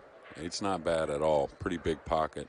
If the 5's funny at all, though, I don't shoot it. If it's any kind of fun. Yeah, exactly. I think the 2 is go time. Again, straight high ball. No side spin. No nothing. Avoid the 6. You're going to not hit the 6. Wow, he's really wanting to play it safe here. It was a great touch. But I think he had a huge advantage there. He's supposed to go ahead and shoot.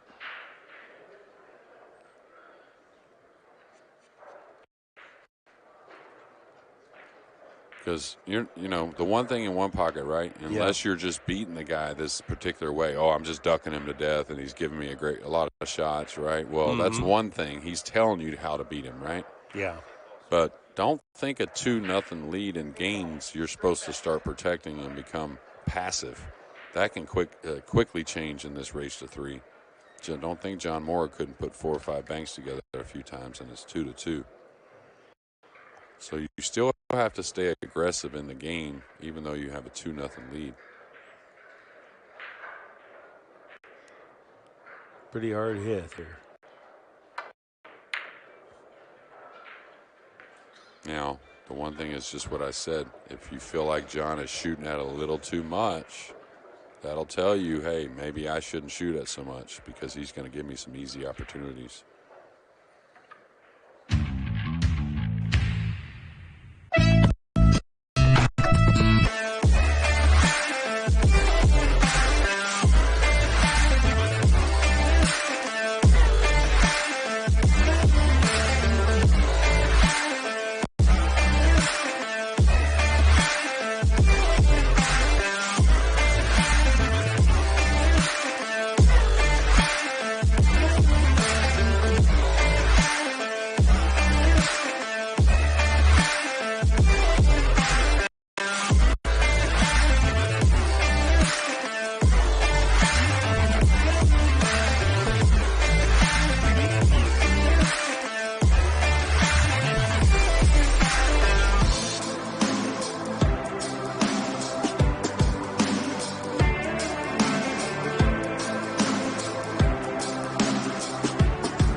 think he's desperately kind of looking for a long reller, Mark. Yeah, I think he's going to end up with a 6 cross corner, though. Yeah. But, I mean, if you ask most of the players, they'll tell you most of the cross corners and the cross sides have been more difficult than the long railers as a whole. This 2-ball, I don't think it banks cross side, not with the new conditions. Now, I would probably bank it cross corner for a safety. That's what I would probably do. Yeah. That's what he's called.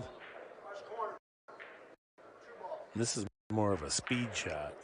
Yeah, and he knows he's going to give up the 9, right? The cue ball's got to come across some.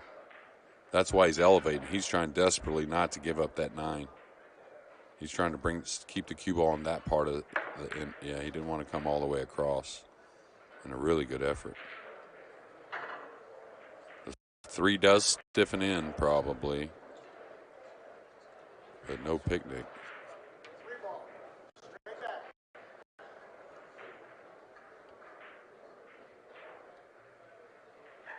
Another one, if you really jam it, the ball bounces a little bit, that being the 3, and it doesn't really want to hold up for you. Kind of spreads a little bit. Yeah, like that. He's just over-hitting the banks, Mark. And it always that feeling of, I need to stiff it. Oh, that means harder, and it really doesn't. Right. It just means like the break shot, that nice connection. Not so much a ton of speed. He's looking at the 9. Is that what he's trying to see, or the 8? 8 maybe. Yeah. I don't think he's going to settle on the 4-ball straight back where his hand is now. Yeah, I like that, and it looks like to me he could cross the 9 over. I thought, but maybe not. The problem with that is he has to keep the cue ball on that end of the table if he plays that shot. He can't make it draw on it. It's going to come too tight. And if he plays the 4, he's going into the 2. There's no avoiding that if you're going to make the 4. Now he can play an easy safety if he doesn't like. There's no problems there.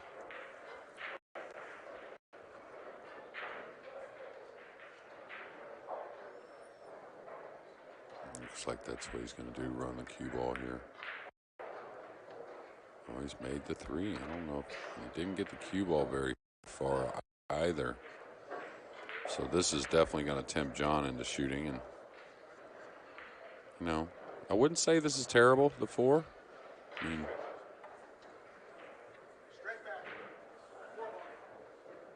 no, you can make a nice clean pass at it. Mm-hmm. And if you score this ball, you can do some serious damage. If you fail to connect, you can possibly lose the game too.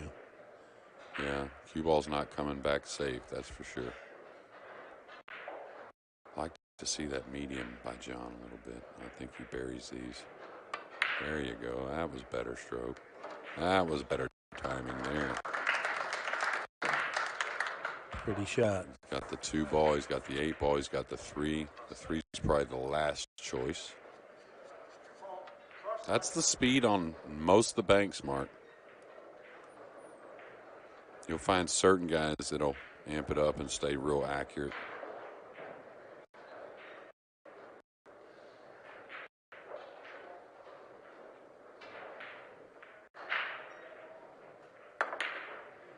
But it was a super long hesitation at the end of the backswing there. It was almost like he lost his rhythm or something. Most unusual. Yeah, this 8-ball might squeeze by, too, in the corner. I mean, looks like to me it's got a chance to use the bottom rail to slide by. Maybe not. Maybe it's a little too tight to take that risk. But, I mean, where are you going with the cue ball if you play the 9? I mean, you're opening up the 5-ball bank, the 7-ball bank. You can't come back down table because the 2's there. Okay, so you're like saying to yourself, I'm making this. This is what's happening. Right. No, you're betting that you make it. Yeah. He wanted to end the match with that shot right there, folks. Oh, boy, what a nice open offering here of banks that you have. You can play the 9 next pretty easily. It allows you to be super smooth on this 5. You don't have to do anything with the cue ball. Just A little bit of high left. Just make sure you get the 5 ball down. Yeah, and it's almost like a little drill session here. They're set up over here for several cross corners and cross sides. He got right in between, huh? Oh, he's disappointed too. Yeah. He can still play the 2. Everything's funny, though. The 2's a little kissish. The 9's a cut. The 1, he's elevated. The 7, he's got to spin the heck out of the cue ball. The 8 now, the 3, long rail, those aren't bad. So he's got a shot really on every ball, just about. The one thing that's funny about Jason is he's played really cautious so far. Yeah. To go out with a bridge shot right there on the 9 with so many ducks looming, right? So 2 ball. Cue ball's going to be screaming up and down the table here. Mr. Smooth feels like the kiss isn't the problem. No, with a hair of right, he avoids it easily. Because you can cut this a little higher, too, and let it bleed downward on the new felt. The 2 ball. Oh, he did cut it high. Maybe too high. Oh, he got it down. Good shot. 2. Now he's got the 9. Yeah. 9 ball, cross side. Is it 3-1 in Banks? Yes. Okay.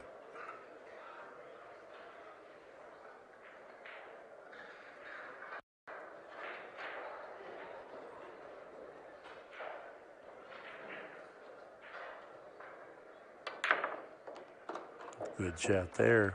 Aggressive. Yeah, forcing position there on the cue ball, and he's gotten pretty much perfect. Game ball.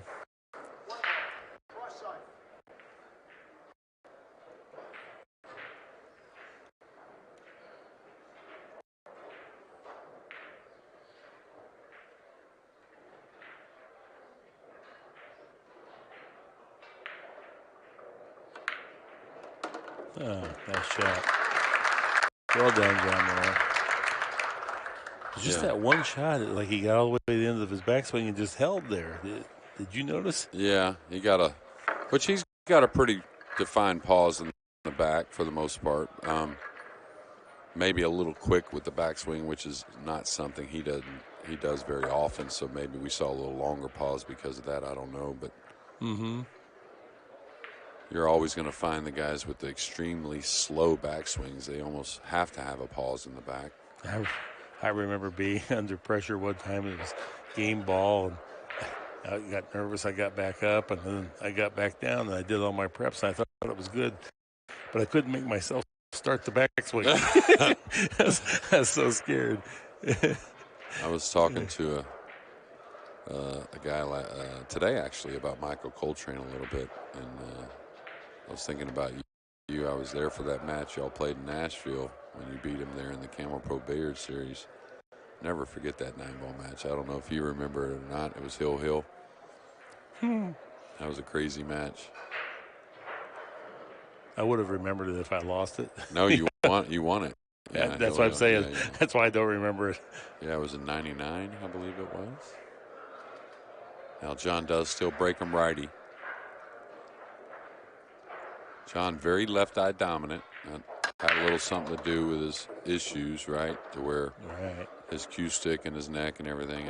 I feel the pain. I go to the chiropractor a lot. He says it has a little bit to do with pool. I'm the same, very left-eye dominant. So my neck is in a little funny position. And now he's got to go for this cross corner on the 8, I believe. He's got a long railer on the 5 that he's facing pretty good, but he's jacked up on the 7. He's a little cue and funny on the 9. This one sits pretty perfect. Just stay thick on the hit. Just a little inside spin to avoid any potential double collision. Yeah. Yeah, if he makes this, he's going to be right down there in the Ule. Yeah. Depending on his speed, probably gets a cross side on the 5, maybe gets a cross corner on the 9, depending on the speed. Like I said, though, stay thick on it. The overcut here is the miss. And he did. Nice shot. Gorgeous. Now he's got that 5 ball. He's got the 9 cross corner. After you score it, then you always wish for just 2 more inches on the cue ball would have made it so much better, you know. But then you're happy and relieved that you made the ball.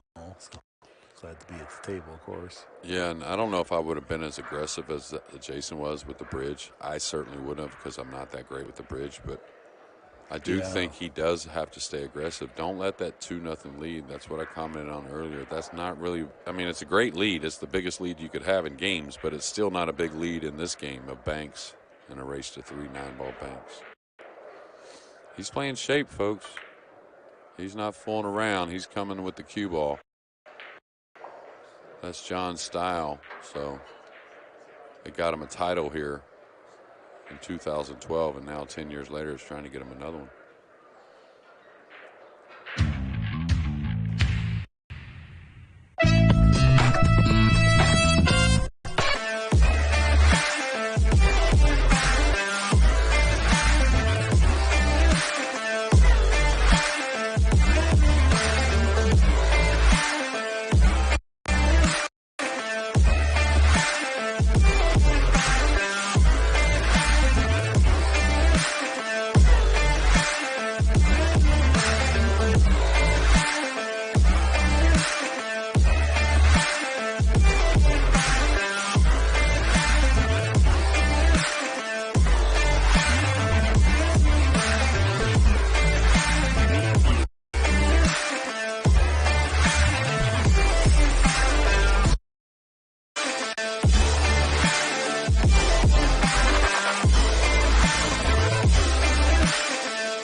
Goes. It looks like to me with a little bit of outside spin, he can hit the 2 pretty much in the face and throw it in. Don't see why you would shoot anything else. The 9's pretty good too, though. But I mean, if the 3's not in play,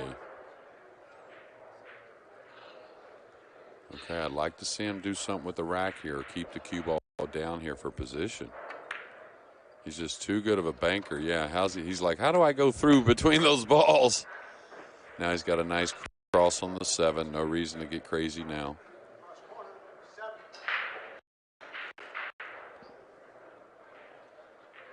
Another one, Mark, you'll see on the slick table. Stay thick. Yeah, nice shot. Eagle eye. Raining them from down on the table.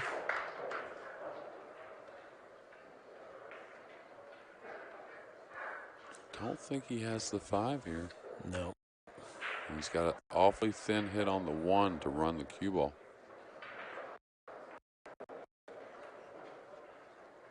Shouldn't be a problem for Jason. I mean, that's edging the ball, definitely something he does well.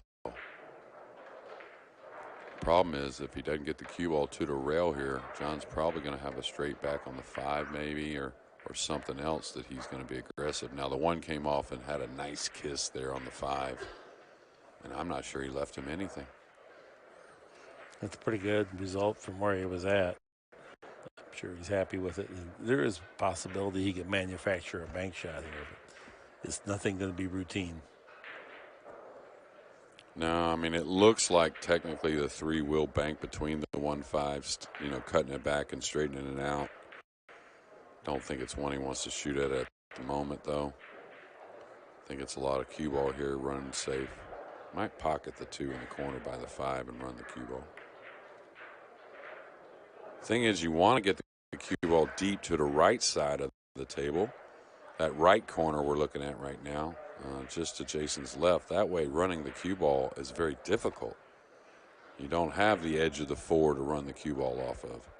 So I would try to put some spin on this and try and get to this corner myself. And he's going over here. And the thing is, are you worried about a bank giving up if you bring the cue ball closer to this corner I was talking about? I think the scratch is as much of it, too. Yeah, I guess. He doesn't want to scratch in that corner. And this is an off-angle straight back 6, so that comes with a penalty if you miss. Yeah, but he's going to bring the cue ball somewhere tidy. Towards the 2-4 maybe. That's normally what you would do here, stun towards the 2-4.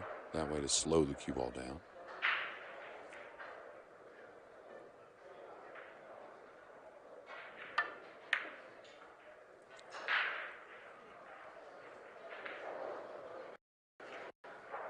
Is the 6 going to cover up the long railers? I think the 3 definitely banks.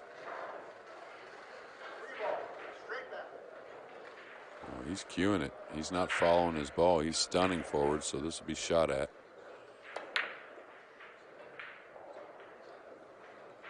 Watch out for the 3. That could have turned out a little worse. Yeah.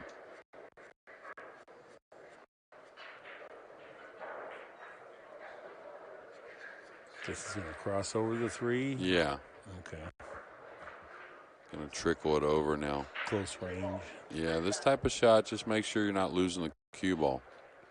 I mean, you're not a real favorite to make it. You do make it probably 30 or 40% of the time, maybe on the slick table here.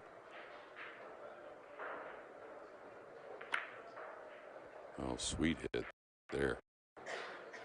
Sweet hit there. Really good shot.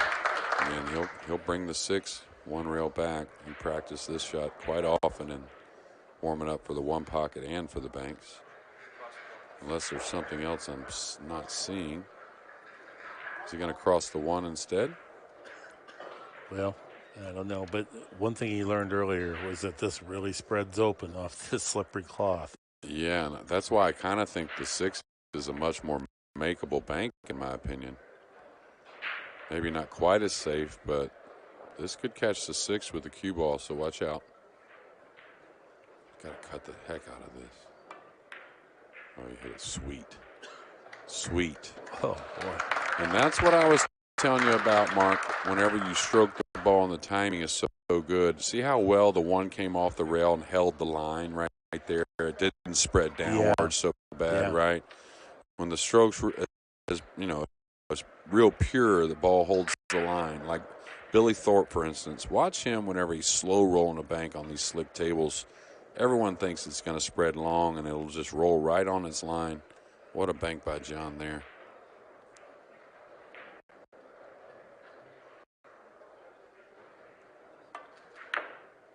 Yeah, John's come to play. Good stuff here. Cross the corner on the 5.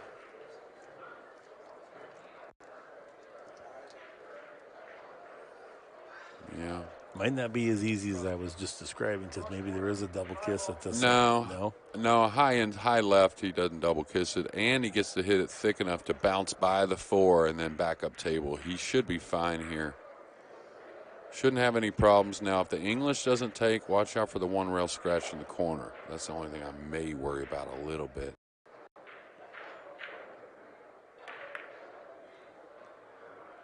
All right, cue ball's coming near that corner, but it's okay. Great shooting there by John Mora. Right, now he's got a ball hung up. He's on the hill. Yeah, now he'll cue downward on the, he's going with a high ball. Okay, so he could leave some type of tricky bank on the 4 here for John.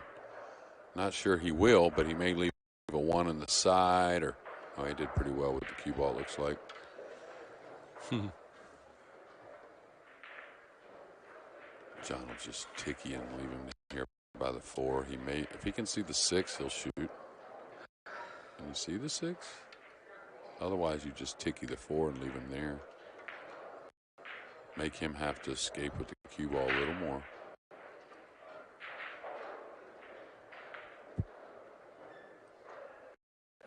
Let him see the 6. I think I put it the 5 in play right now. I like where the 6 is at. I put the 5 in play, come 1, 2 rails to the end rail, leave him really off angle on the 4. Can't really shoot the 6 because it's a scratch long rail, you know what I mean? Mm-hmm. I mean, I think I put the 5 in play, needing them all right now. Yeah. Unless he could hit it that sweet, I guess. But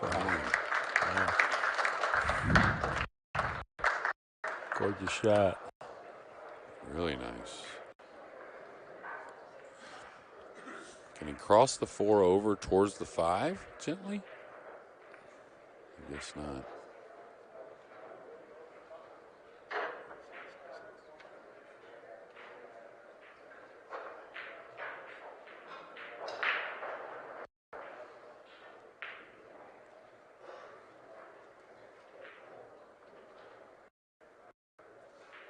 How old is John now? Well, you caught me. Yeah. Caught you without your book, huh? Yeah. All right, going rail first. Going to pocket the 5, obviously, but cue ball speed to the rails, super important. Jason's going to shoot at this. Just can cue it too nicely. And a lot of people would say, no, put the 4 in play, and I understand that. A lot of time, well, he's going to put the 4 in play. Okay, that's good discipline.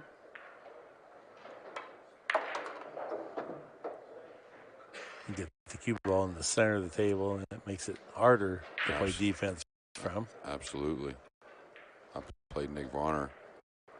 Talk about Nick. I put him in that spot, and he wouldn't even shoot. He just tapped the cue ball and put one up. He wouldn't even try to clip the ball and run the ball. Huh. Now, it was deep in the tournament at one point, but yeah, he's not one to give up a shot, that's for sure. Sometimes it'd be late at night. We'll be in bed. He'd say, hey, you think we ought to go hit some balls? And I said, well, yeah, I wouldn't mind it, but I'm kind of tired. Yeah, but we don't want to get rusty. That's how much he loves pool. Yeah, that guy's timeless.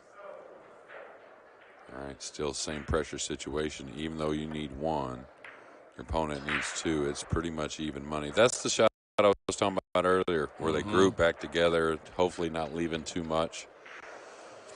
But what the deal is if Jason makes one, he's playing shape. So it's not a whole lot of, not too much of a favorite here for John, just like Jason in that one situation a game or two ago. Well, this is as favorable as it could have turned out for Mora, so you're just going to have to take your medicine here. If the guy makes it, shake his hand, not even worry about it.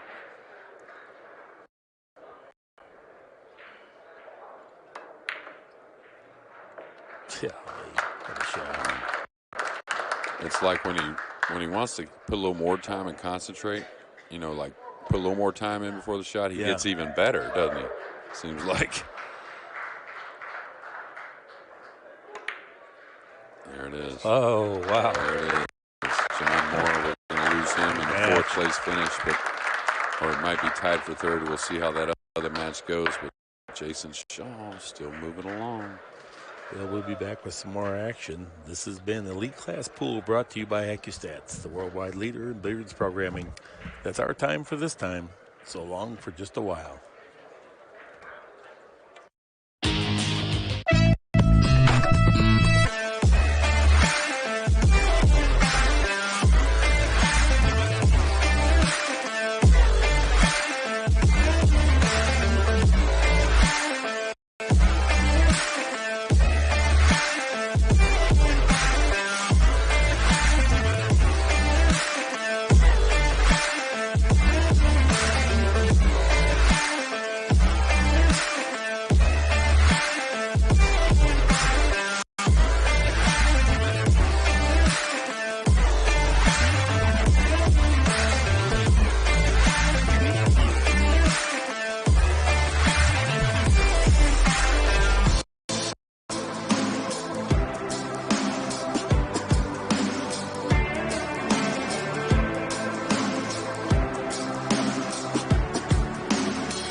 From the Accustats Arena at Caesars, Southern Indiana, welcome to the 2022 Derby City Classic and the All-Around Pocket Billiards Championship.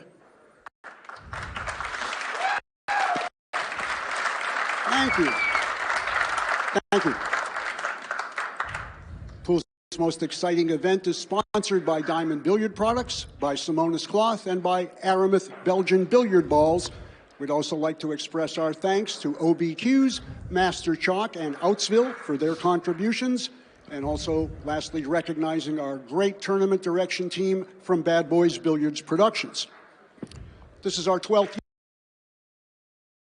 year here at the Caesars Southern Indiana, and we want to express our gratitude to them for being such great hosts and partners along the way.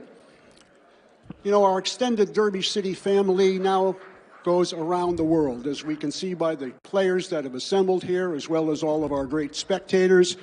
Whether you're here, ringside, or watching at home or anywhere else around the world, ladies and gentlemen, we thank you very much for making the Derby City Classic the most prestigious and popular event in professional pool. Thank you very much.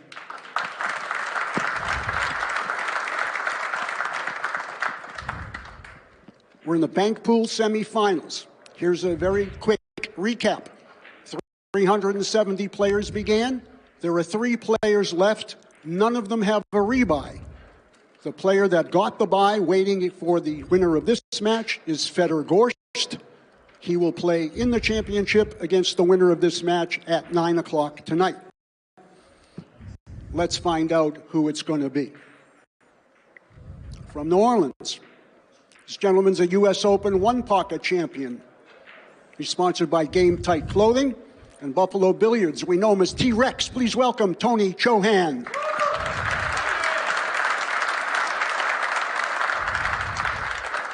His opponent from Glasgow, Scotland. He's a U.S. Open 9-ball champion. He also has a world record that I think everybody now knows about. We'll talk more about that later in the evening.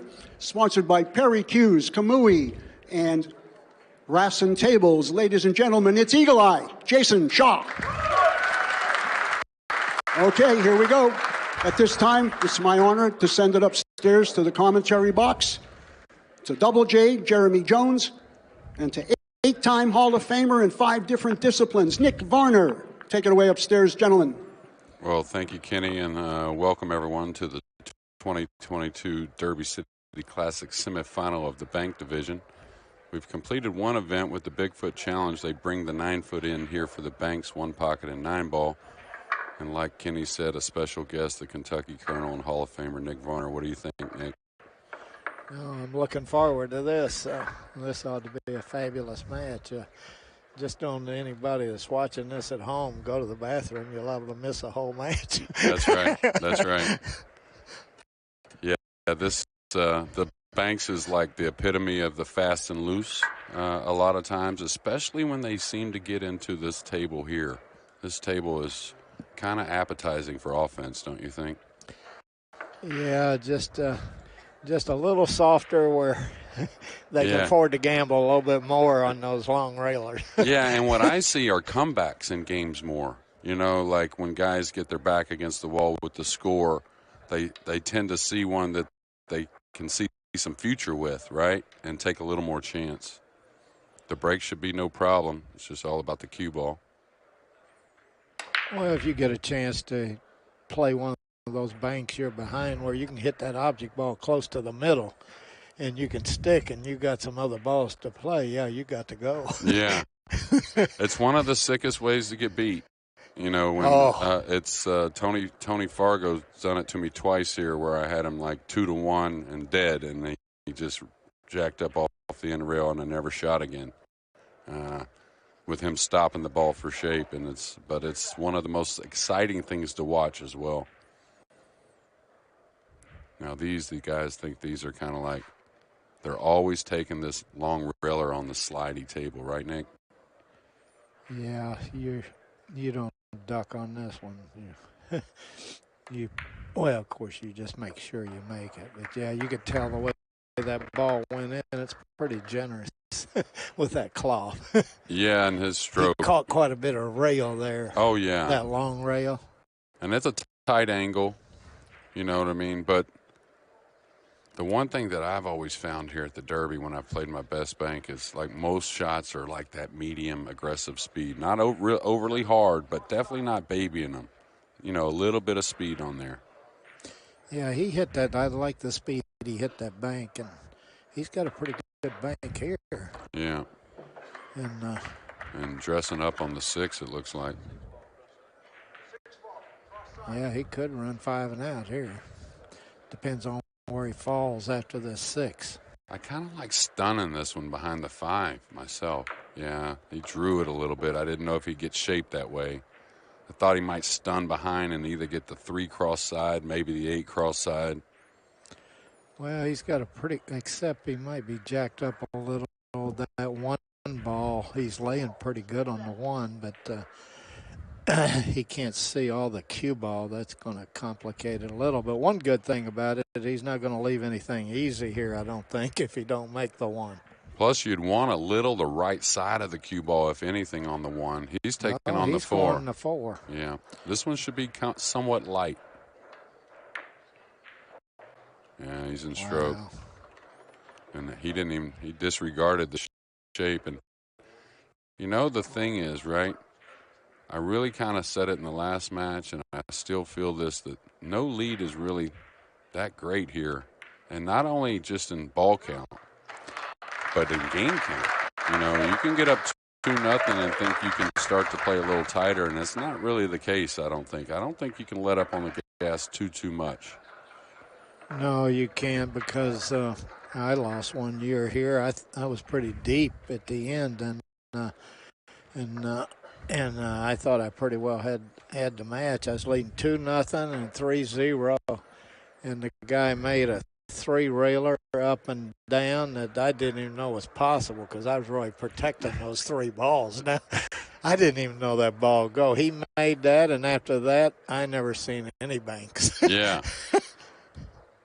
Well, I was commenting. That was Larry Neville. Yeah. Well, that's a guy that can do it to you. That's, ooh, wow. Awful kiss on the cue ball. And he broke great in his last match, making balls just a bad kiss. And I gave Mark a little taste of, there was a situation with 2 balls on the spot in the last match. And the cue ball was in the middle of the end rail. One guy needed 1, one guy needed 2. And I told him I played Nick Varner to where he doesn't even shoot away here. He just taps the cue ball here and spots another ball. Yeah. Even playing banks, which is hard for a lot of guys to do, playing banks. One pocket, it's one thing, but banks is different. You're not a kid. Those points on those sides are huge. Yeah. Well, Diamond's always been known to have some of the toughest side pockets, that's for sure. And this may not be bad for Tony. Now, he's going offensive. I thought he might duck and try to slow the game down a little bit. Because you got to believe that Tony probably is a little edge when it comes to making, like, you know, 1 and safe kind of plays, right? Over, you know, if they both have to get to where they're kind of banking at 1 and playing safe, you got to think with Tony's 1 pocket, he's probably a little favorite in that spot, right? Yeah, but he don't play very tight 1 pocket. I mean, I know. You're right. That's why we got you in here, Nick. Good point. 4 cross corner looks pretty nice. I know the cross corners are the ones that. Can he hold this with this? I guess he can. He's this shooting looks at like it. It's going short to me, though. Oh, yeah, like that. And that's what it looked like all day on that one. That looked pretty tough to me. Yeah, plus he gave up a lot here on this 8. Yeah, I think the 1 here. first. I think he's going to bank the 1 Oh, first. the 1 first? Yeah. The 8's, I'm not saying a kiss, but you got to, oh, wow. So Tony's got to get used to the table. One thing you learn after playing a lot of bank pools, there's not one that you can't miss. You think, oh, this is dead, I got this, and then you hit that chart just like Tony did there. There's no such thing as one you'd want to bet your life on. I know that. I don't care if you get to play them with your hand. It's the most streaky game. Like if you play like not, you know, tournament pool, you don't play long enough matches really to see it. But if you play, you know, some side matches or whatever, I've never had the biggest streaks and swings and banks like I have any other game. I mean, more in banks than any other game by far. And not only like wins and losses, but like, you know, you become unconscious sometimes banking them, like you don't miss anything. Doesn't matter what it is. And then sometimes, like you said, a simple cross side can look like you're shooting at a thimble. Well, just take ball in hand like on a spot shot. Yeah. I mean, not a spot shot, but like that 2-ball there on the spot. Just take ball in hand any place you want and play that cross side. Yeah. That's no gimme. Yeah, absolutely. There's certain players that make it seem that way sometimes. Brumback, I tell you, when he had a spell years here to where anytime you scratched, he was making that ball off the spot with ball in hand on the long rail. Yeah.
Experience over the years, the long railers, you're better off leaving them across side. Especially, with Brumback, you mean, yeah. Or any of those great bankers. Especially here, the way the tables play, it seems like to me. They really, like there was some players were commenting about the guy we're going to see in the next match, Feder Gorst. You're better off leaving him cross corners, cross sides than long railers, so. Yeah, where are all my buddies from Kentucky? You got a guy from Russia, a guy from Scotland, and a guy from California. Yeah. Well, I mean, you know what Banks is? It's all, it's stroke, first off. You never ever catch a great bank player that doesn't have a good stroke. So these great 9-ball players have great strokes. They're just going to figure out the game and get better and better. That's the speed I like right there, just to miss the mark. Yeah, that was smooth. Mm-hmm. Well, I watched the entire run. He run 7:14, and, man, I was amazed what a great touch and feel he's got. I would have thought he'd be one of those guys that hits the back of the pocket, but he's really not. He hits them a nice medium to soft speed. He's got a great feel for that cue ball, too, for where it's going.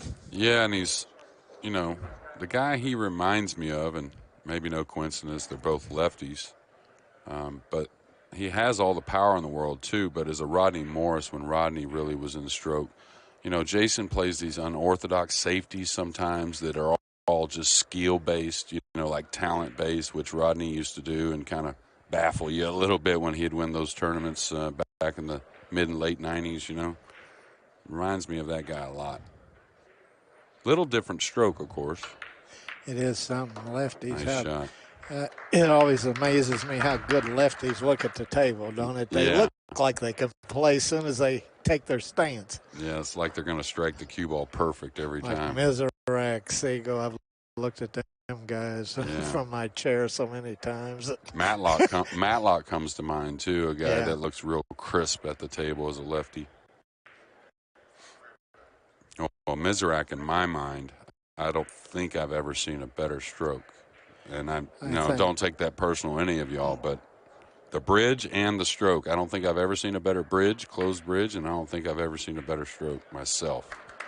No, I think I don't know why, but, man, when I watched him play, he put me in stroke just watching him from the chair. He got through that white ball so good. Oh, man. It was, I agree with you 100% on his stroke. It was incredible. Look at the behind the back. Tony starting to feel a little good, and don't think that doesn't matter. Tony feels good. He's a tough hombre. Behind the back there, Nick. Yeah, for the long railer, and then missed that one. Yeah. How's that figure, huh? Yeah, like you said. You can't think you ever have it.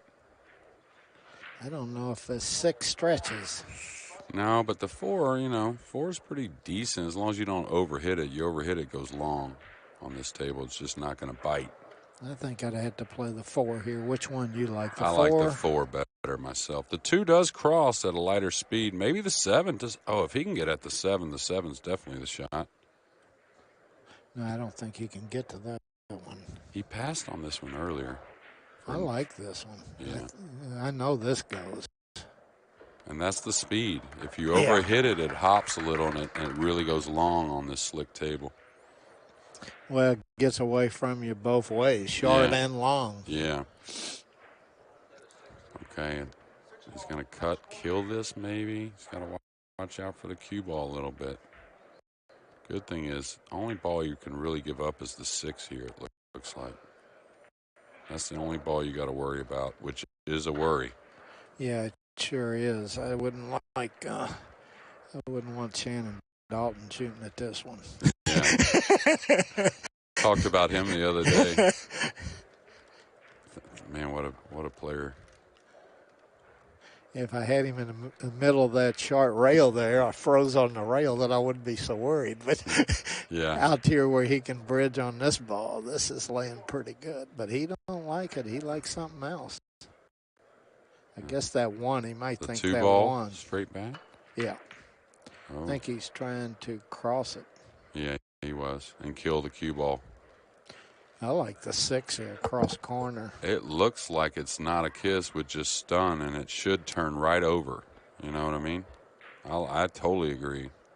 On this table right here, again, as long as you don't overhit it, little downward hit on the cue ball. I don't think he sees it. He's just assuming it's not a play. He thinks it's a kiss, maybe. Right. Because he ain't even looked at it. If he goes and looks behind the cue ball, behind the cue ball at the 6, he'll realize it's not a kiss. Well, if it's close, you just put a little left on the cue ball, and that'll take it away from it more. I don't think you can kiss it. Look how much further away the 6 is from the side rail than the 6 is from the bottom rail. That's a hard 1-2 kiss. Oh, Never wow. mind. Never mind. Yeah, I guess that's why I'm up here in the booth. Yeah, but I was looking around. You got your picture on some banners. Don't worry. You're always here, Nick. All 9 days of the event. Okay. Well, I love the banks in the 1 pocket. I come every year for that. Try to catch you into the banks and into the 1 pocket. Yeah, and this is a big shot here. This one here with a 1-0 lead. He trails by a ball.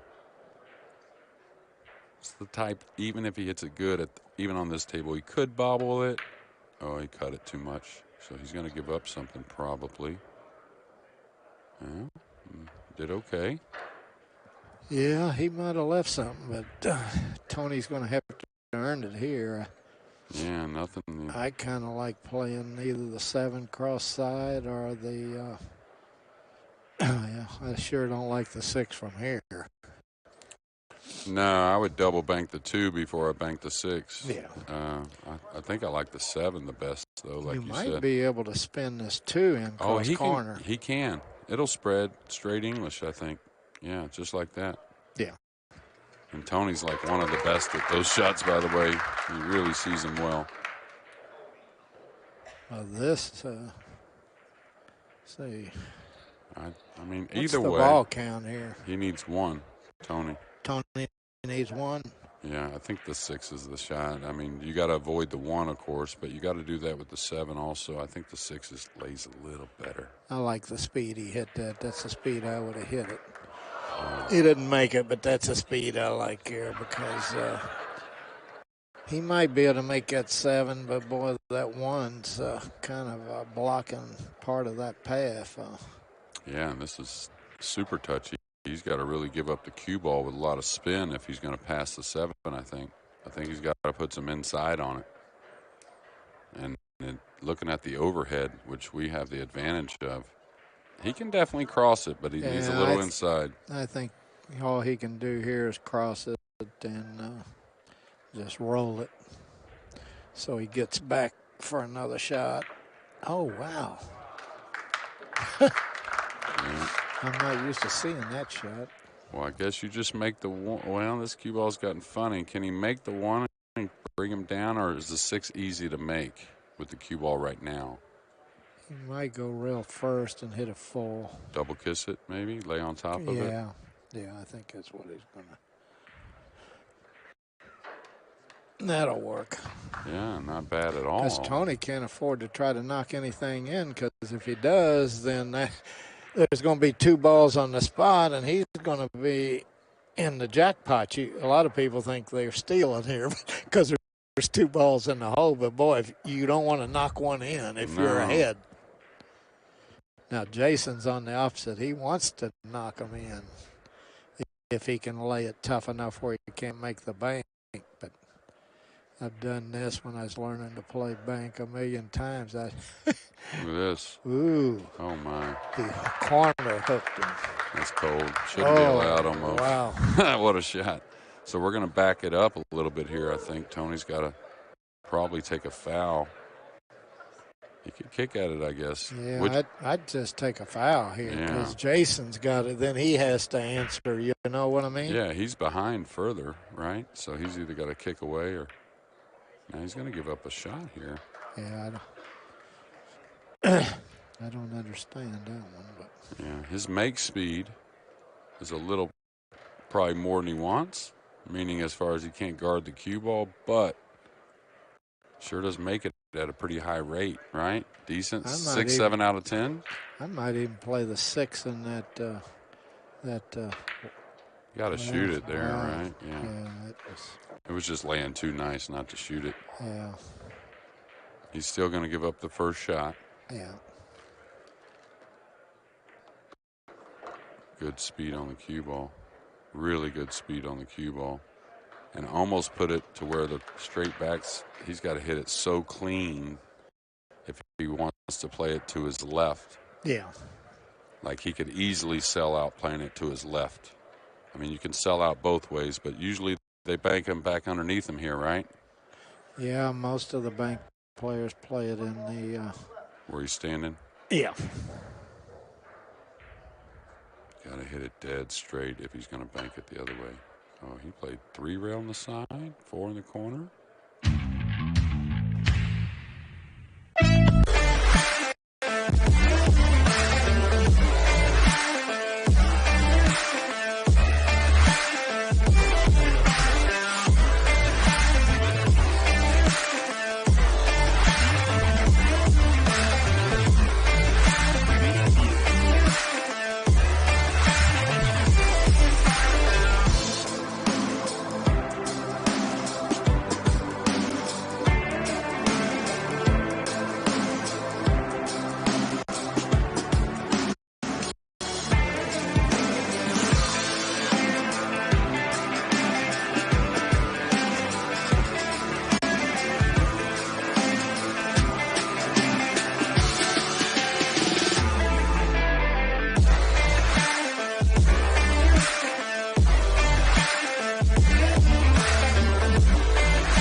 have been trying to play a one rail, huh? Just caught it fat. I think he was playing a 4-rail maybe. I don't know. He sure did put a lot of speed on it. I think if he was playing the one railer, he would have probably rolled it more.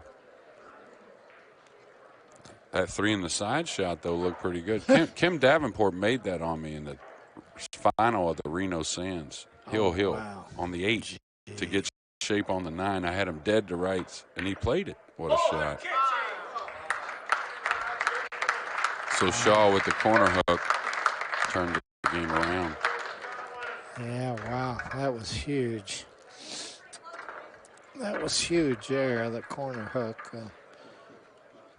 I believe you have to take a foul there. I just don't. Yeah, especially now, with that score. Yeah. Now, do you wait once? Do you just take the foul on the corner hook there, and then if he fouls back, do you roll out at some time to the middle of the end rail? What's your strategy there? Do you roll out immediately to the end rail, Nick, or where you both need to, or?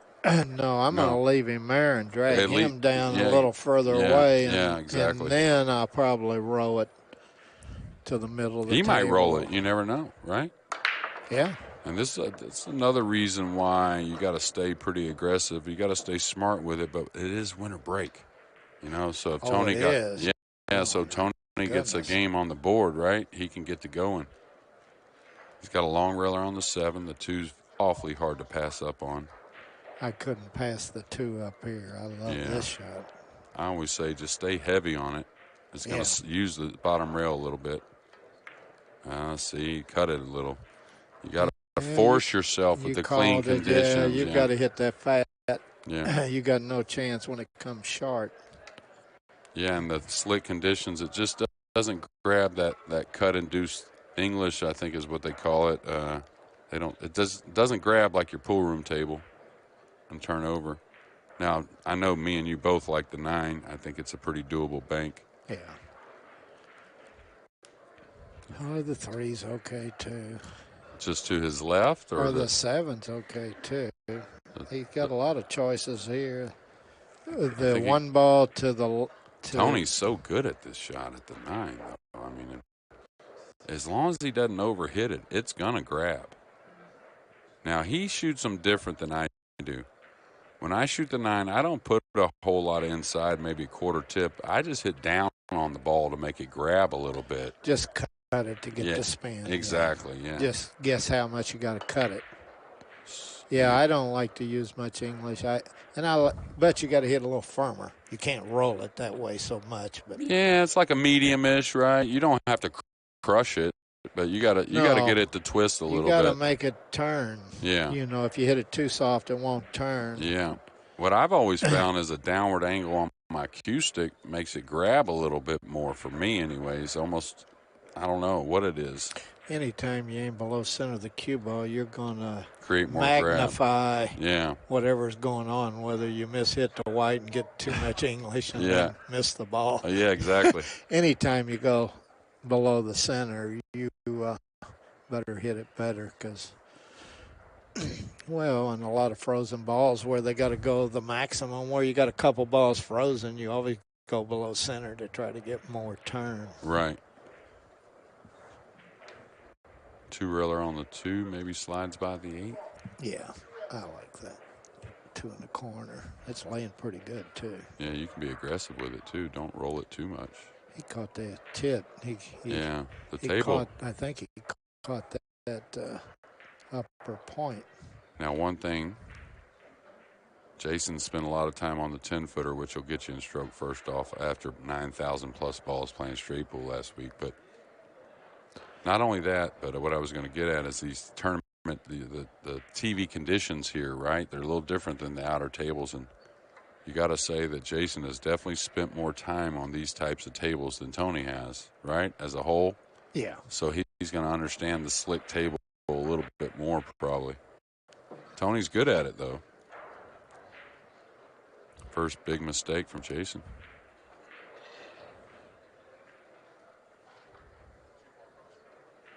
What do you like here? He's just going to go at the 9? I didn't think it went. The 2-ball cross corner? I think I'd go for the 2. Same thing. Stay thick. Nice shot. Yeah, that's a dead center.